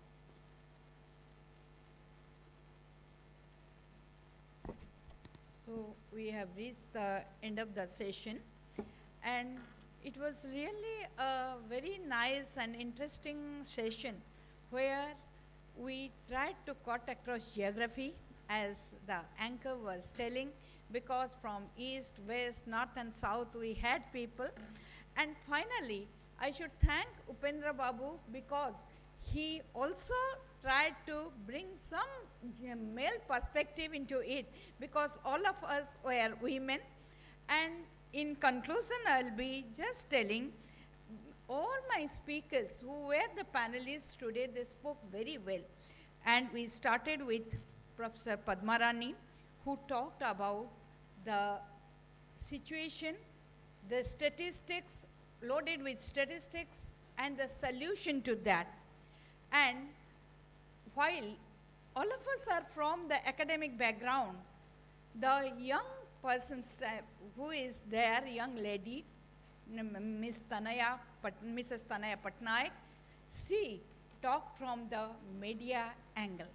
And her insight gave us the reality, because she started with a very good, nice thing, telling that digital ecosystem is not an imagination today, it is a reality. Yes, it is a reality. And she talked about that how the digital system that we are adapting, how it is a two-way stool, because it is expected to be a great equalizer, but it is exacerbating the existing inequalities. And the very interesting things it told, because being in the leadership position of a very premier media house, that media is patriarchal and media is commercial, and for which it uses the women for some commercial aims to make profit.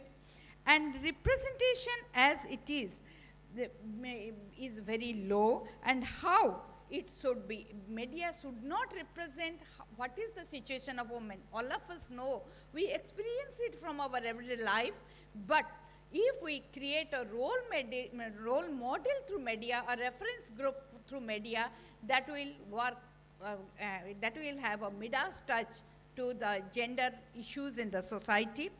And finally, she concluded with the vision, the voice, and the visibility has to increase in the media. The vision of all the media personnel, all those who are writing in the media has to change, and that will increase the visibility of women and the voice.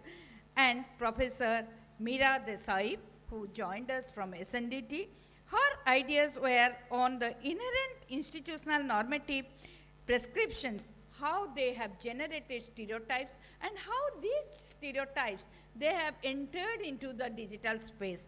They have to clean now, and women and all, not women, all the gender groups should have the power of expression, because through the power of expression, we can have the power of assertion.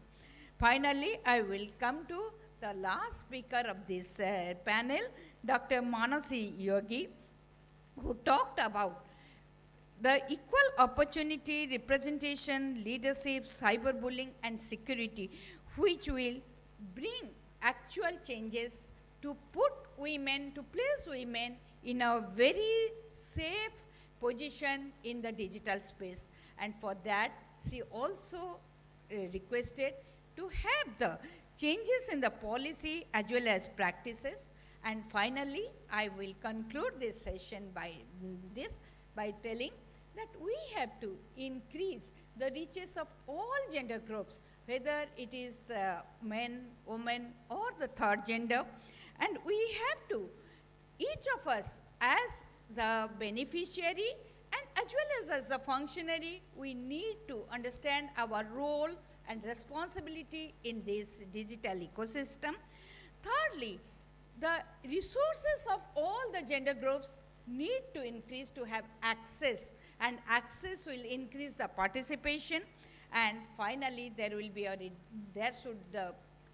the digital system needs to ensure that there is a reduction of risk which brings the apprehension and which keep us alienated from the digital space. With this, I will close up the session, and if you have any question, 5 minutes we will open the house for the questions, and you ask your questions to the learned persons who have shared their insights, and the 5 minutes just. Thank you.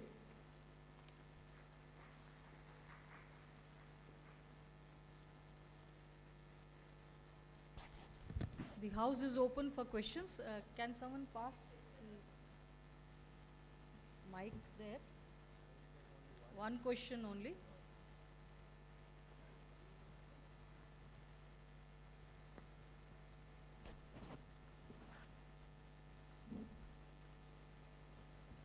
My question is to Tanaya ma'am. As someone heading a media group and in a very senior management level, have you noticed any considerable change in the portrayal of women in the media that you are representing, as someone who's at the helm of affairs? Are we able to some extent dispel all this gender stereotypes? This is my question to you. Thank you so much for your question. So the first part, I'm at the helm of the largest media organization in this state. That is not because I deserve to be there, and that is not because I have the credentials. Number one, it is founded by my father. So there is a nepotism angle involved, number one. Number two, so again, this reinforces the fact that how few women are there at the helm of affairs of any media organization because they deserve to be there or because they've been given the opportunity to climb that ladder. Number two, change does not happen overnight. Change will not happen if one woman is at the helm. So I understand, I acknowledge that I am there because of my privilege. So I think I need to own my privilege. Women who have reached that position, for whatever reason, need to accept that they are privileged and they need to use that privilege to create opportunities for women to climb the ladder and be in that space.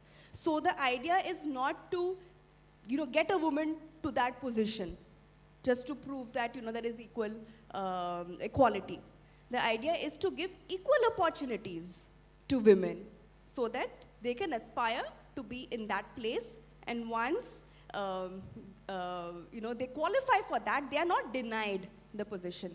So I don't think any change is going to happen overnight. Me being there cannot change anything overnight, but definitely I will try, I am trying to try and include more women in the workforce, try making it a nicer place, a safer place, a more accommodating space for women to continue working, have better policies, have better work culture, better work atmosphere, and also slowly I'm sure it will reflect in the content that we are producing. Thank you. Thank you, Mrs. Patnaik. Okay, sir. Because we have, yeah.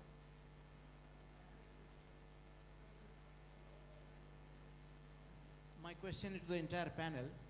More political participation will be there, women's position will be elevated, and there will be gender equity. Look at the Women Resolution Bill. And if we go back, performance of Sushma Swaraj as Foreign Affairs Minister and Nirmala Sitharaman as Finance Minister has proved that they are very dynamic. Sushma was able to deliver a lecture United Nations. She attacked Pakistan terrorism vehemently. Again, Nirmala Sitharaman has looked after Indian economy in a very vibrant manner. So, more the political participation of the women in the governance, that will change the profile of her polity. So, I feel the stereotypes will change and bring a revolution if the women's reservation is righteously followed. Thank you very much. Thank you, sir, for that motivation, I must say. And I am winding up by reading a quote by Swami Vivekananda. All nations have attained greatness by paying proper respect to women. That country and that nation which do not respect women have never become great, nor will ever be in future. So with that, we would like to wind up this session and Bande Utkal Janani, and we are now requesting the organizing committee for the felicitations of the people in the panel.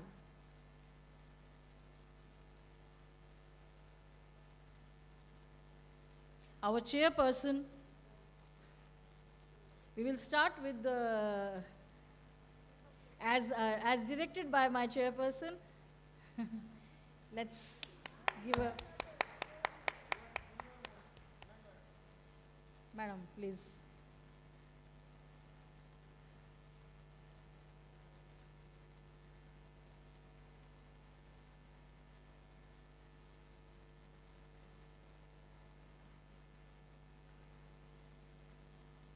Thank you, ma'am, for sparing your time and being with us for the 3 days here. Thank you very much. Professor Manaswini. And a lady representing the media here, Mrs. Tanaya Patnaik. Thank you very much.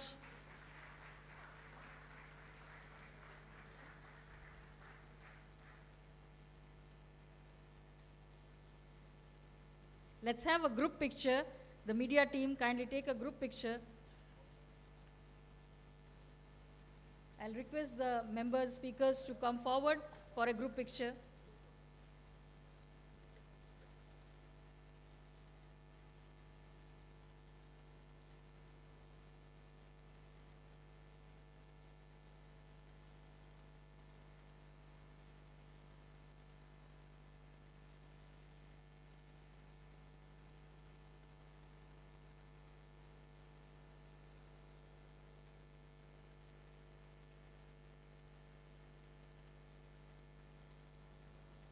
We will have the next panel now, the valedictory panel, and I request the moderator, Dr. Devabani Banerjee, to be here.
panelists.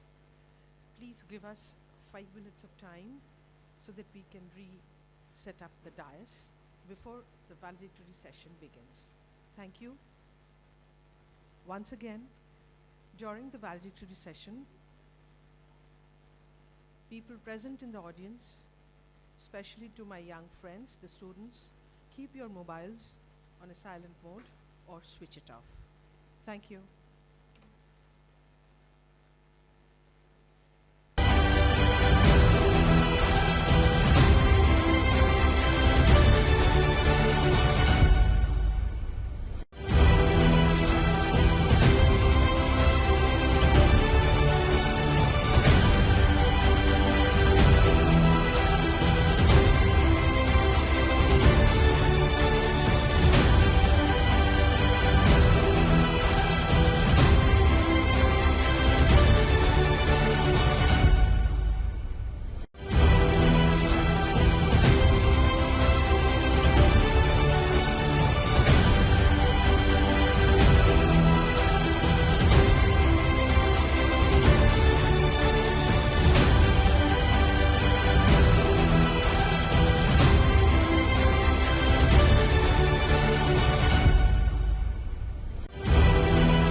awards are still on the way. They will be reaching in a short while.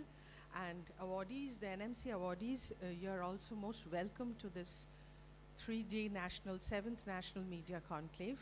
We really appreciate your presence and kindly bear with us. We will begin the program in a short while from now. Thank you.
audience, dignitaries, speakers.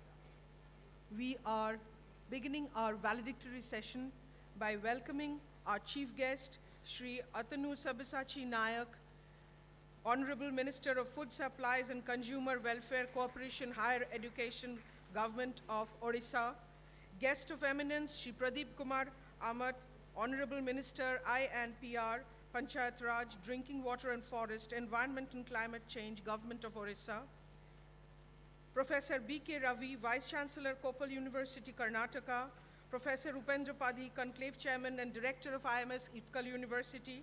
Dr. Pradeep Malik, Professor, School of Liberal Studies, Pandit Deen Dayal Energy University, Gandhinagar. Sri Snehashish Shur, President, Press Club of Kolkata, former Principal Correspondent, Doordarshan, Kolkata. I request the audience to stand up and please give them a loud round of applause.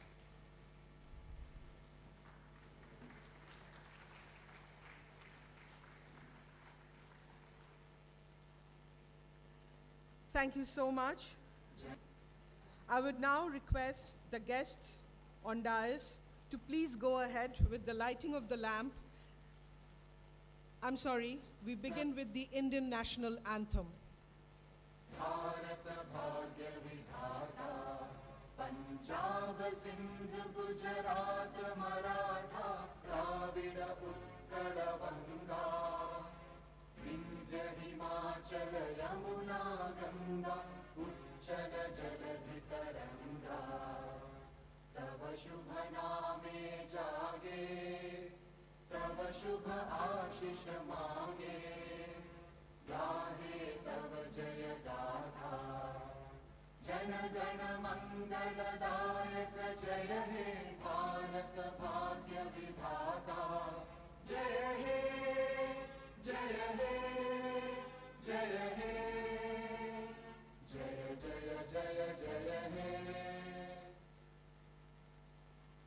Thank you.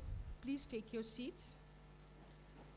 I now request the esteemed guests on the dais to go ahead with the lighting of the lamp and floral tribute on the portrait of Dr. Hari Krishna Mahatab.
Thank you so much. I now request the organizer to get ready for presentation of saplings and badges to the guests on the dais.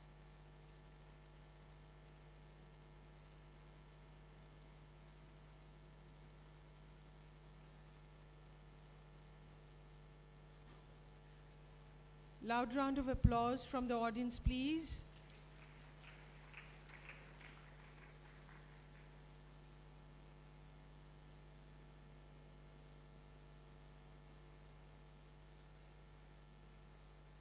Organizer is presenting saplings and badges to the eminent guests on the dais.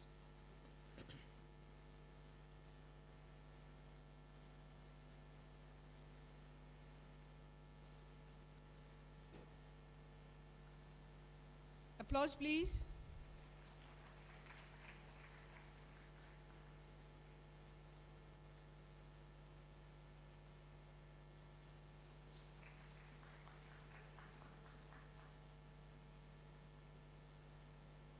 Thank you. To begin, we are in Bhubaneswar, the temple city, which we are so proud of its position and of course the heritage. The 7th National Media Conclave, starting from the 21st to the 23rd November, comes to an end tomorrow, and we are on the valedictory session. So the day one, the energy and excitement which we harbored is gradually lowering down because the curtains would fall in a while from now. But this is a regular thing which happens whenever something begins. It comes to an end only to start again. So I would now request Professor Upendra Padhi, Chairman of the Conclave and Director of IMS Utkal University, to present the Conclave report of these 3 days. Professor Padhi.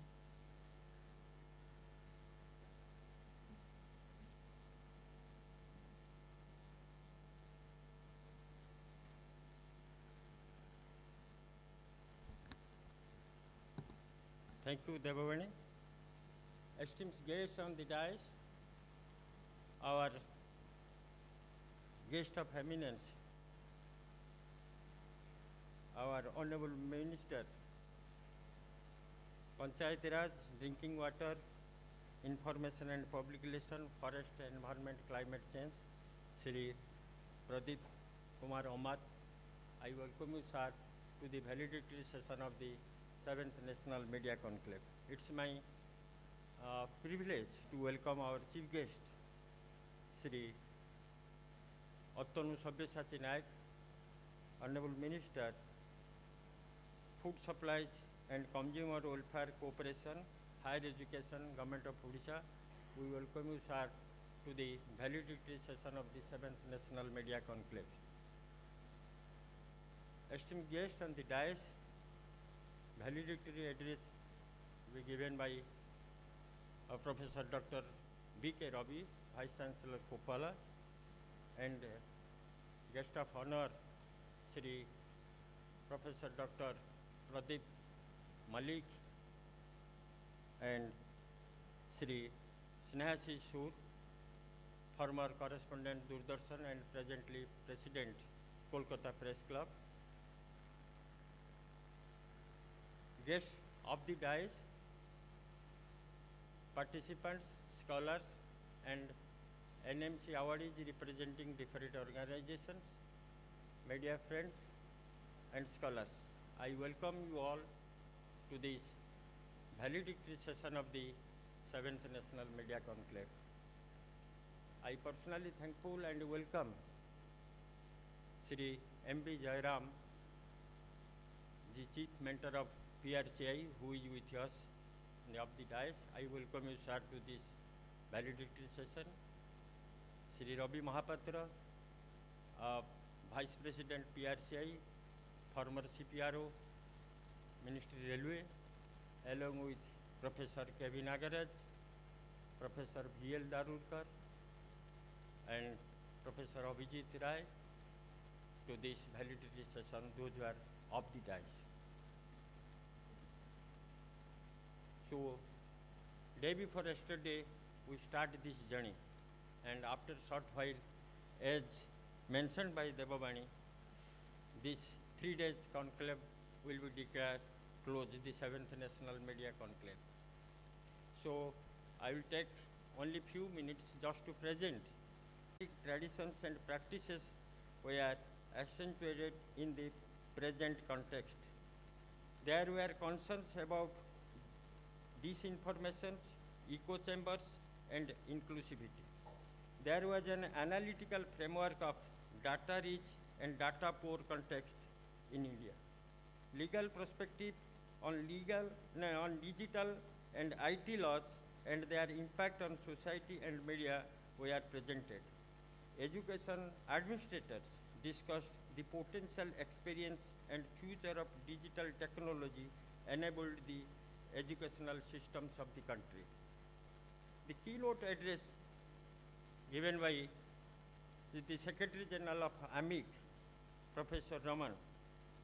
The relationship of the present media dynamics to democracies across the world. UNESCO framework for comparative analysis we are provided during his keynote address. The theoretical framework for understanding the digital labor as well as the rendering of users as commodities were highlighted during this 3 days conclave. Institution-specific practices were highlighted. Nearly 150 papers by emerging scholars were presented touching upon their research works. Participants' comments, National Media Conclave 2023 reflected the continuity of the conclave, an annual meeting that provided an opportunity for the participants to hear from experts and renowned academicians of the country. The competitive process of selecting the papers enhanced the efforts. Further publication of the papers we understand that depend on the pure and editorial assessment by the journals, different journals, as you had communicated you earlier. I am committing over here around more than 20 best research papers will be forwarded to different journals. Again, you will have to meet their editorial policy, and after that, these selected papers will be published. After that will be the part of the post-conclave part of the things. We realize how the conclave had become a forum for scholarship in India now. Academic partnering with established forums enhance the scope of our participation and visibility. So friends, these are the major highlights and the recommendations of the 7th National Media Conclave. And we are overwhelmed with your support and cooperation. I am really extremely thankful to both of our guests, those who are on the dais, in spite of their busy schedule and the session, State Assembly session is going on, they could be able to find some time and join with us as guests, and they will address you all in the validity sessions. And I am really thankful on behalf of the 7th National Media Organizing Committee. I express my heartfelt thanks to both the guests, the honorable ministers in this validatory session.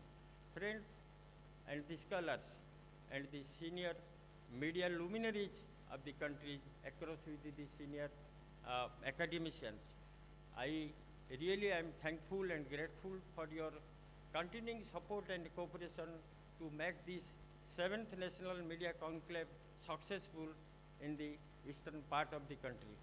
Coming out all across from various parts of the country, you have come to this conclave, and your presence really enlightened us, and your presence make this conclave successful.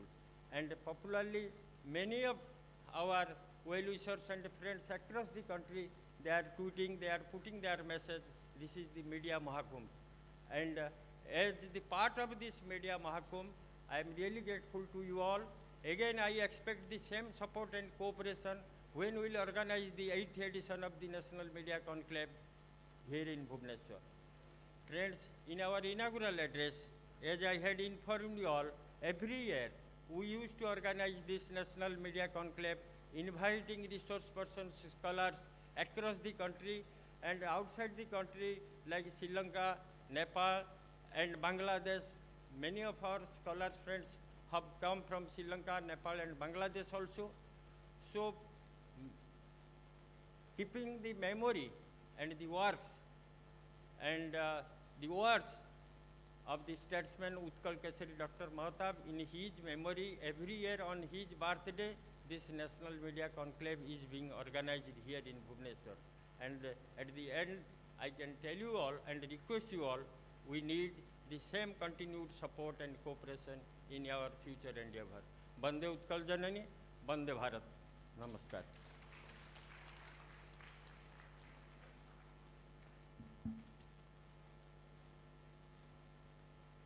Thank you, Professor Upendra Pati.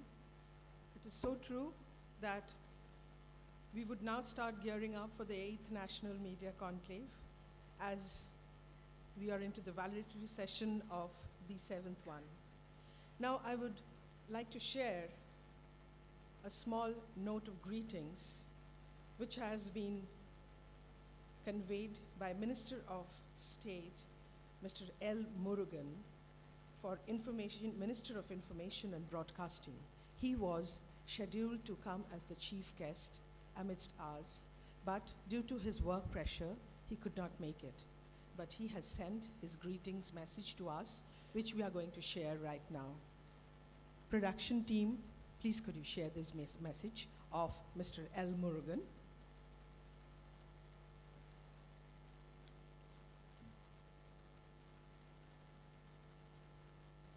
Atanu Sayapsa Naikji, guest of eminence, Sri Pradap Kumar Amadji, Professor B.K. Raviji, Vice Chancellor, Koppal University, Karnataka, Dr. Pradeep Mallikji, Professor, School of Liberal Studies, Sri Snegas Sorji, Professor Upendra Padiji, dignitaries, ladies and gentlemen, good morning to you all.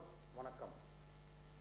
I congratulate all of you on the closing ceremony of the 7th edition of National Media Conclave 2023. I am happy to learn that the theme Digitech, Media and Democracy chosen for the conclave. Friends, today we are talking about the media, and this conclave is going to discuss various subjects. Friends, a healthy and vibrant democracy promotes a healthy and vibrant press. And a vibrant and professional press ensures the vibrancy of the democracy. That is the why the founding father of our constitution, Dr. Bhimrao Ambedkar ji, placed freedom of speech at a higher place under the fundamental right. Ladies and gentlemen, in the continuous changing landscape of the technology, the press too have continuously adapted to the changes happening within and outside. The evolution of printing technology, the entry of electronic media, and now the digital technology. The digital media has enormous reach and impact. This Diwali, our Prime Minister Sri Narendra Modi ji appealed to the citizens to use the power of digital media to support local talent, encourage the creativity of fellow Indians with vocal for local. Digital media has democratized the access and availability. It is progressing at a rapid pace. We in Information and Broadcasting Ministry, under the dynamic leadership of Sri Anurag Singh Thakur, have continuously using various reforms to remain ahead of the curve. Last week we released Digital Advertisement Policy 2023, paving the way for wider government outreach in the digital era. Friends, digital media is playing a major role to carry the newses. In the growing era, the digital media challenges is democracies facing the managing the complex dimensions of digital technology have become a defining issue with direct implications for human rights and the democratic health of nations. The progressive digitalization of nearly all facets of society and the inherent trans-border nature of the internet raise a host of difficulty problems when public and private information online is subject to manipulation, hacking and theft. I am delighted to know that all these issues were discussed and debated in the five sessions of the conclave by the experts, media academicians and professionals. The different topics of panel discussion on digital technology and need for a robust hybrid higher education system in India, skilling, upskilling and reskilling in digital age, policy options and programs for enhancing social and gender inclusivity in the digital ecosystem, and social media opportunities and perspectives and digital media regulations in India, ethics, AI, legality of digital language, and gender equality, access and participation have witnessed insightful participation from students, media educators, research scholars, and other stakeholders. I wish good luck to the organizers for their next edition of National Media Conclave in 2024. Jai Hind, Jai Bharat. Namaste. Thank you so much, Mr. Murugan, for your speech. Next, we go ahead with the program by sharing of key takeaways from the conclave as a practitioner teacher by Shri Snehashish Shur, President, Press Club of Kolkata, former principal correspondent of Doordarshan. Before I ask or request Professor Snehashish Shur to take off the podium, I would like to say an iconic journalist, Snehashish Shur, is currently the President, Press Club of Kolkata. Shri Shur was the television news correspondent in the scale of Deputy Director General for Doordarshan, Kolkata. He had been the recipient of multiple awards in the field of journalism. He has been teaching for decades in prestigious institutions such as University of Calcutta, Jadavpur University, Vishwabharati, and Indian Institute of Mass Communication, Dhenkanal. He has also authored many books and published multiple papers. Mr. Snehashish Shur would right now discuss about his sharing of key takeaways from the 7th National Media Conclave. Mr. Shur, please.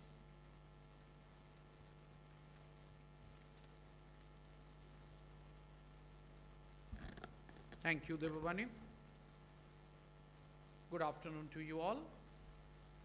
Respected Minister of State for Information and Broadcasting, Government of India in absentia, Honorable Ministers of Government of Odisha, Honorable Vice Chancellor, Sir, Mr. Malik, Professor Padi, Honorable Vice Chancellor, Professor Nagraj, Professor Dorkar, Mr.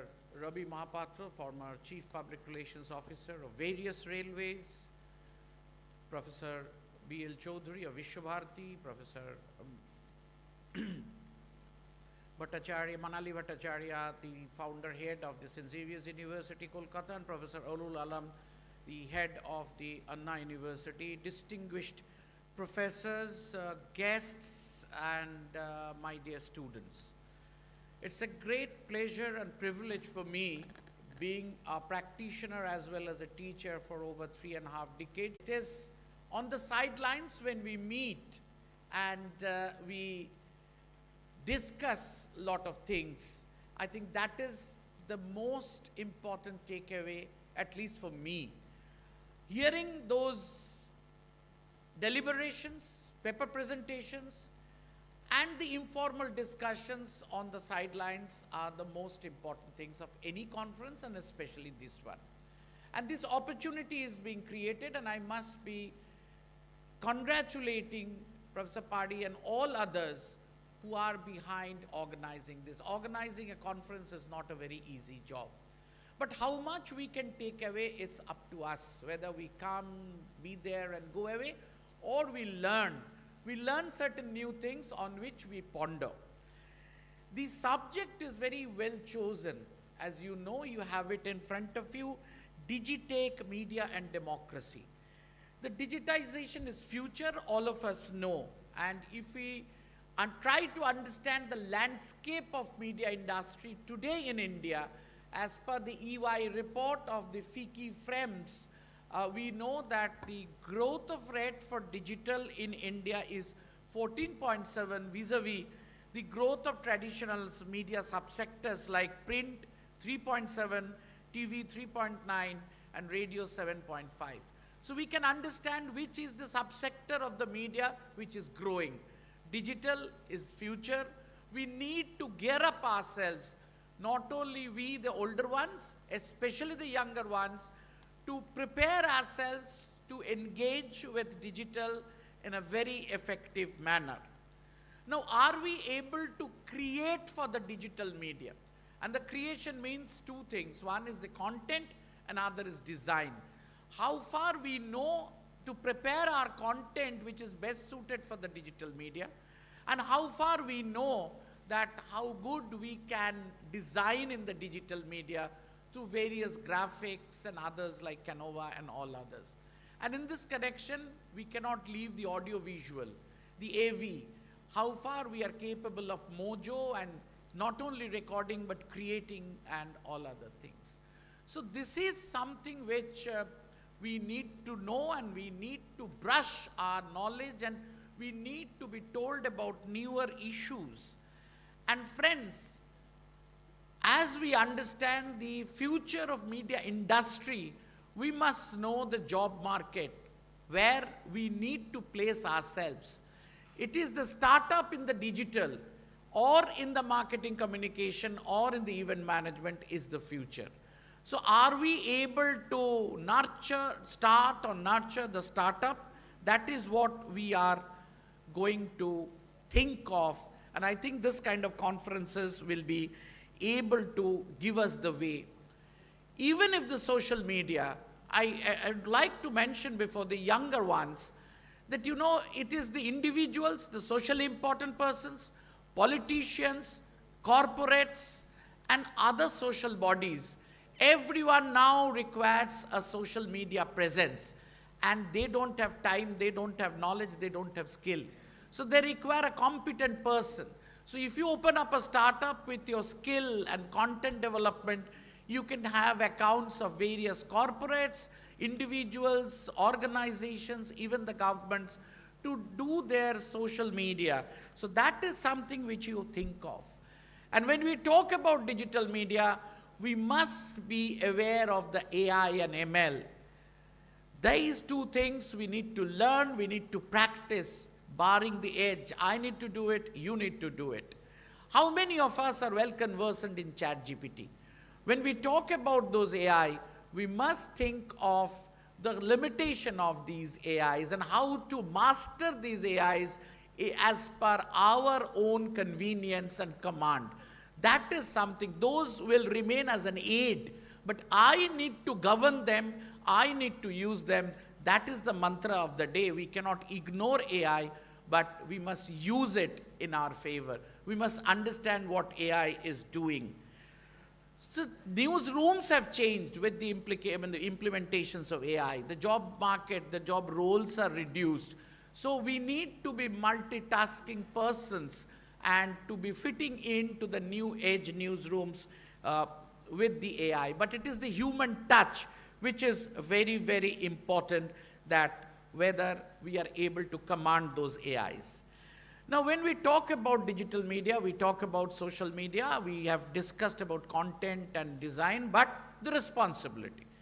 It's not that I receive something and I create something and I just send it across these platforms because there is no cost required, there is no medium where I need to be allowed to be present. Now, you see, the digitization has democratized the world. So every individual is a content provider. Now, with this comes the responsibility of each and every citizen. My dear friends, especially my young students, we must take a commitment that before we transmit something, we must know whether it is responsible. So it is social media, mainstream media, digital media, the responsibility does not get reduced. We have to think of. And the end, the democracy. No democracy is effective without a strong, vibrant media. Now, whether media is able to be a strong or not, that is the question. Because media first needs to survive, then to communicate. Now, the media survives with the ad revenues, and through ad revenues, either the corporates and governments try to control. So how, with the reduction of cost and with digital technology, we become self-sufficient so that the freedom of media is continued and established? Because the fact is, if we think that the democracy is not only the mere number that we are in the largest democracy, but if we have to make it useful and effective, we require a strong media. And strong media means mainstream media as well as digital media. and how much we are able to contribute as a citizen to strengthen our democracy, to use media as a platform is the question, and I think let us try to do it.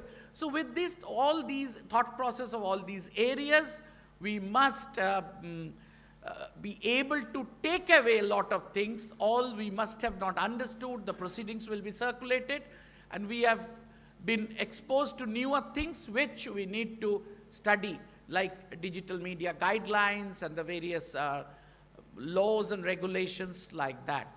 And I'm happy that a lot of senior professors, those who I have named, and Professor Obijit Roy, the former head of the Film Studies Department of Jadavpur University, the well-known university, and the former director of the School of Media, Communication and Culture, Professor Obijit Roy. People like them had come, Professor Fukir Mohan Naik, all over. I do not know many people, but again, before I conclude, I must thank that the practitioners have also given a stage to share, to communicate their plight, and it is the media which needs to be changed with the help of the academics.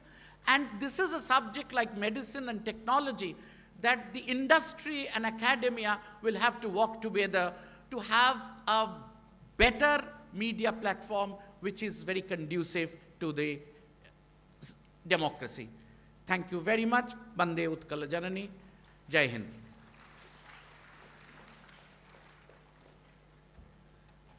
Thank you so much, Sneha Shur, with your encouraging and inspiring speeches as always. Now we proceed to the next part of the program, the closing remarks by Professor Pradeep Malik, Head Department of Languages, Literature and Aesthetics, School of Liberal Studies, Pandit Deen Dayal Energy University, to offer an academic perspective on the theme. Before I hand over the microphone to Professor Pradeep Malik, I would just like to speak 2 lines about his contribution to the media industry. As a communication teacher with more than 25 years of experience in print, broadcast, and new media, Dr. Pradeep Malik follows a multidisciplinary approach to communication study, teaching, research, and practice. He has worked with media houses like the Times of India, Business India, India Abroad, Bhaskar Corporation, and has served as an executive editor and resident editor. Currently, he is a professor of mass communication and head of the Department of Languages, Literature, Aesthetics, and School of Liberal Studies, Pandit Deen Dayal Energy University, Gandhinagar. A graduate of Indian Institute of Mass Communication, New Delhi, Dr. Malik has also studied at Tata Institute of Social Sciences, Mumbai, and Gujarat University. He attended the summer school at Sacred Heart University, Connecticut in the US to update his audio-visual skills. He has co-authored 3 books. Chapters written by Professor Malik have appeared in about a dozen edited volumes. Over to Professor Pradeep Malik.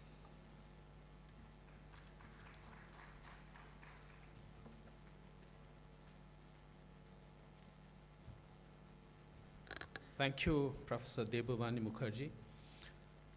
Honorable guests, honorable ministers, sirs, on the dais, and so many dignitaries and scholars in front of me. It's very, very intimidating for me to stand here and speak today, because to my left is sitting my guru, my professor, and in front of me I have guruon ka guru. Ek nahi kai sare. It's very, very intimidating, but here I am, 5 plenary sessions and 150 odd papers later, to offer and tell our honorable guests the academic behind this, the theme of our conference, Digitech Media and Democracy.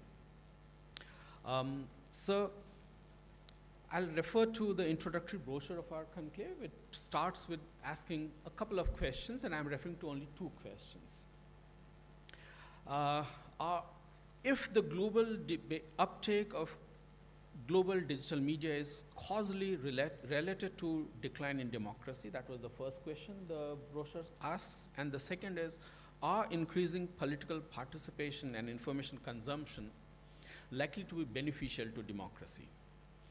The answer or the answers to these questions should have been no-brainer, should have been, I said.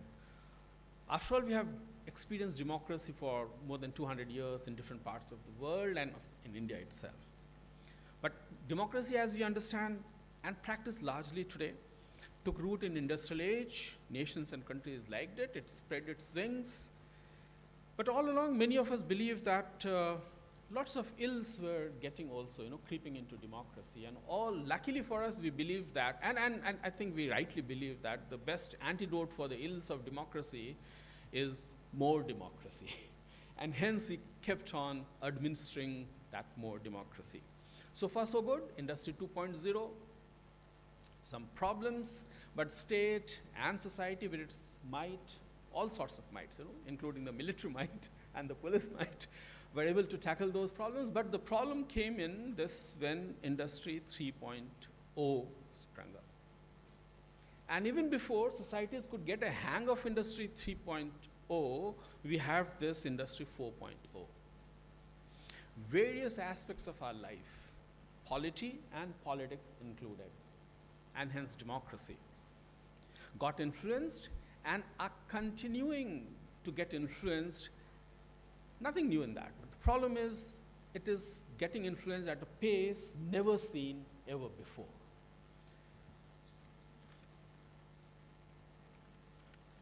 And as many thinkers started thinking that democracy had come under stress, 4 scholars, I'm just trying to explain the academics behind the theme of our topic. 4 scholars, Philip Lawrence Preen, Lisa Oswald, Stephen Lewandowski, and Ralph Herwig, ventured into a very interesting enterprise. They set out to check if the global uptake, the questions that we have asked right in the beginning, if the global uptake of digital media is causally related to a decline in democracy. They conducted a massive survey of as many as 500, actually 496 to be precise, literature available across the globe. And they found some associations, such as increasing political participation in information consumption, were likely to be beneficial to democracy and were often observed in autocracies and emerging democracy. But there were other associations also that they took a look at, such as declining political trust, increasing populism, and growing polarization. And these were likely to be detrimental to democracy. The irony is that these factors were more pronounced in established democracies. That's the irony. These are all from the paper that I was referring to. While the impact of digital media on political systems depends on the specific variable and systems in question, several variables show clear direction of associations.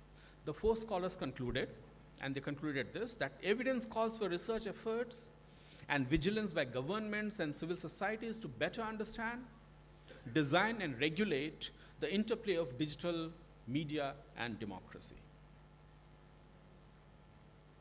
Let me just get straight away. I'm skipping some of the things because I was asked to situate it in the academics, so I wrote a proper paper. But I'm skipping some part of it. New and social media provide information for individuals in certain networks, while they also create multiplier effects, and those same individuals attempt to reach others in their network. Multiplier effects such as these that occur through social media can go on in perpetuity. For instance, Dahl and Newkirk found in their 200, it's a little old study, but it still has relevance, and that's why I'm referring to it. In their 210 study, they found that the individuals between age 8 and 18 of age years were exposed to a daily average of almost 11 hours of various media technology. As I said, I couldn't find the later data, newest data, but as Cassell wrote a decade later, and he established that the figure must have been much higher. For Cassell says, recently people have been exposed and engaged in what has been termed as the mass self-communication. We often talk about it. How relevant is the term mass communication in today's world because of what is happening, mass self-communication.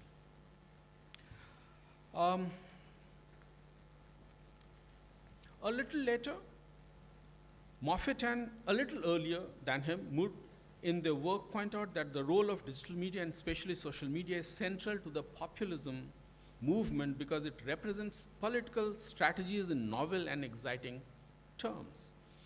In this vein, social networks are better. This is how they are leveraging it. In this vein, social networks are better suited as a method of creating social webs designed to facilitate the diffusion of desired behavior among groups of people. However, the nature of social media in a political discourse must be conceptualized within the context of democracy theory. For most part, democratic theory subscribes to the idea of participatory democracy, which is nothing, to put it simply, the idea of human involvement in non-activist decision making.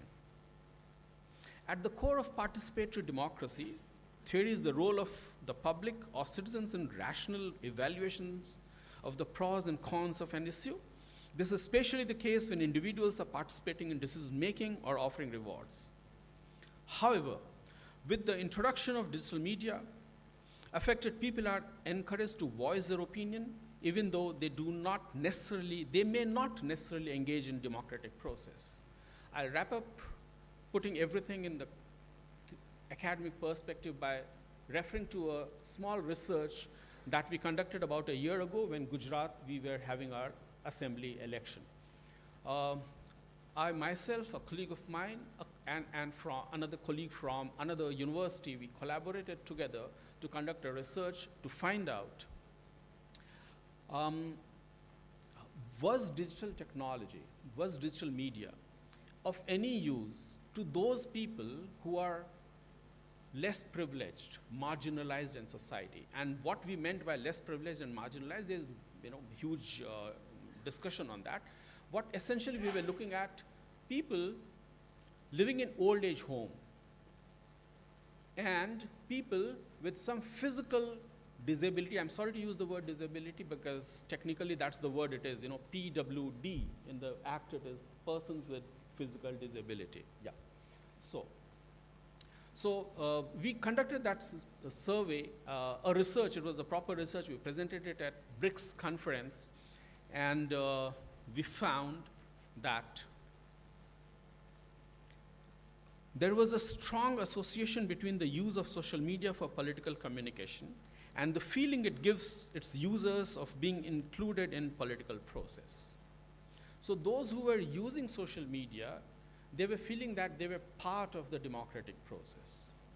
However, messages through media might create awareness, but they do not necessarily lead to people casting votes. So that is what we found, that social media might make them feel that we are participating in democracy, but it is not always motivating them to come out of home and cast their votes. Of course, there were other factors. As I said, these were the people living in old age home. They don't have much mobility. These were people who had some physical challenges. They didn't have much mobility. So that's what is about social media, digital media, democracy.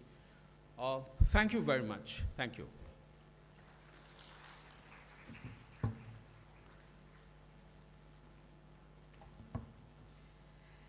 Thank you so much, Professor Pradeep Malik, for your closing remarks and the different roles of media as it is happening now.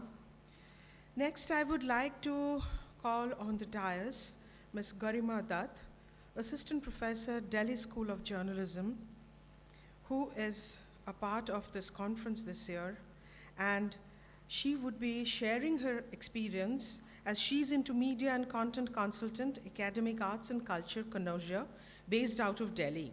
In her career spanning nearly 2 decades, she has worked with the Times Group, NDTV, Z Media Business Standard, Network 18, Bon Guillaume, Shale Worldwide, a Samsung Group company. Currently, she teaches journalism and mass communication at Delhi School of Journalism, University of Delhi. Madam Garima, please come up on the dais.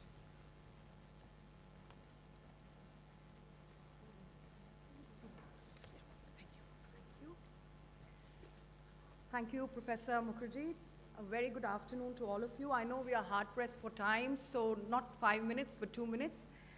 Respected dignitaries on and off the dais, honorable ministers of the government of Orissa, professors, revered professors, I should say, who are now extended colleagues and friends, and dear students.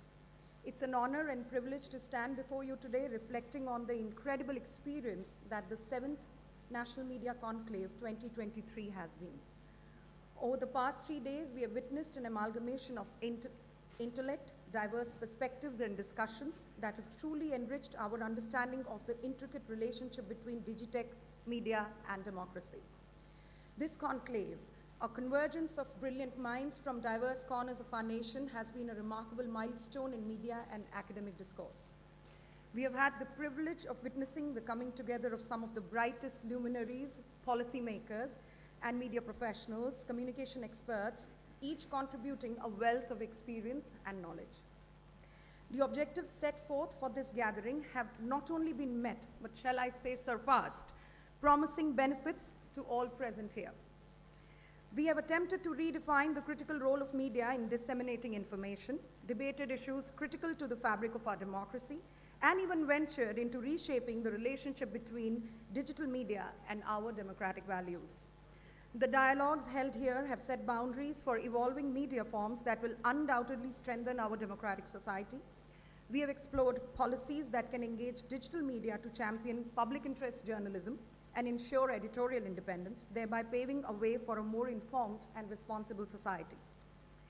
As someone who has dedicated nearly 2 decades in various facets of the media industry, having worked with organizations in print, media, in television, in new media, in advertising, and spent 14 significant years teaching media communication and storytelling to students of nearly half a dozen colleges and universities, I can affirm that this conclave stands unparalleled in its scale, diversity, and the reservoir of ideas it has generated. The magnitude of this gathering, the breadth of discussions, and the depths of insights shared have marked it as a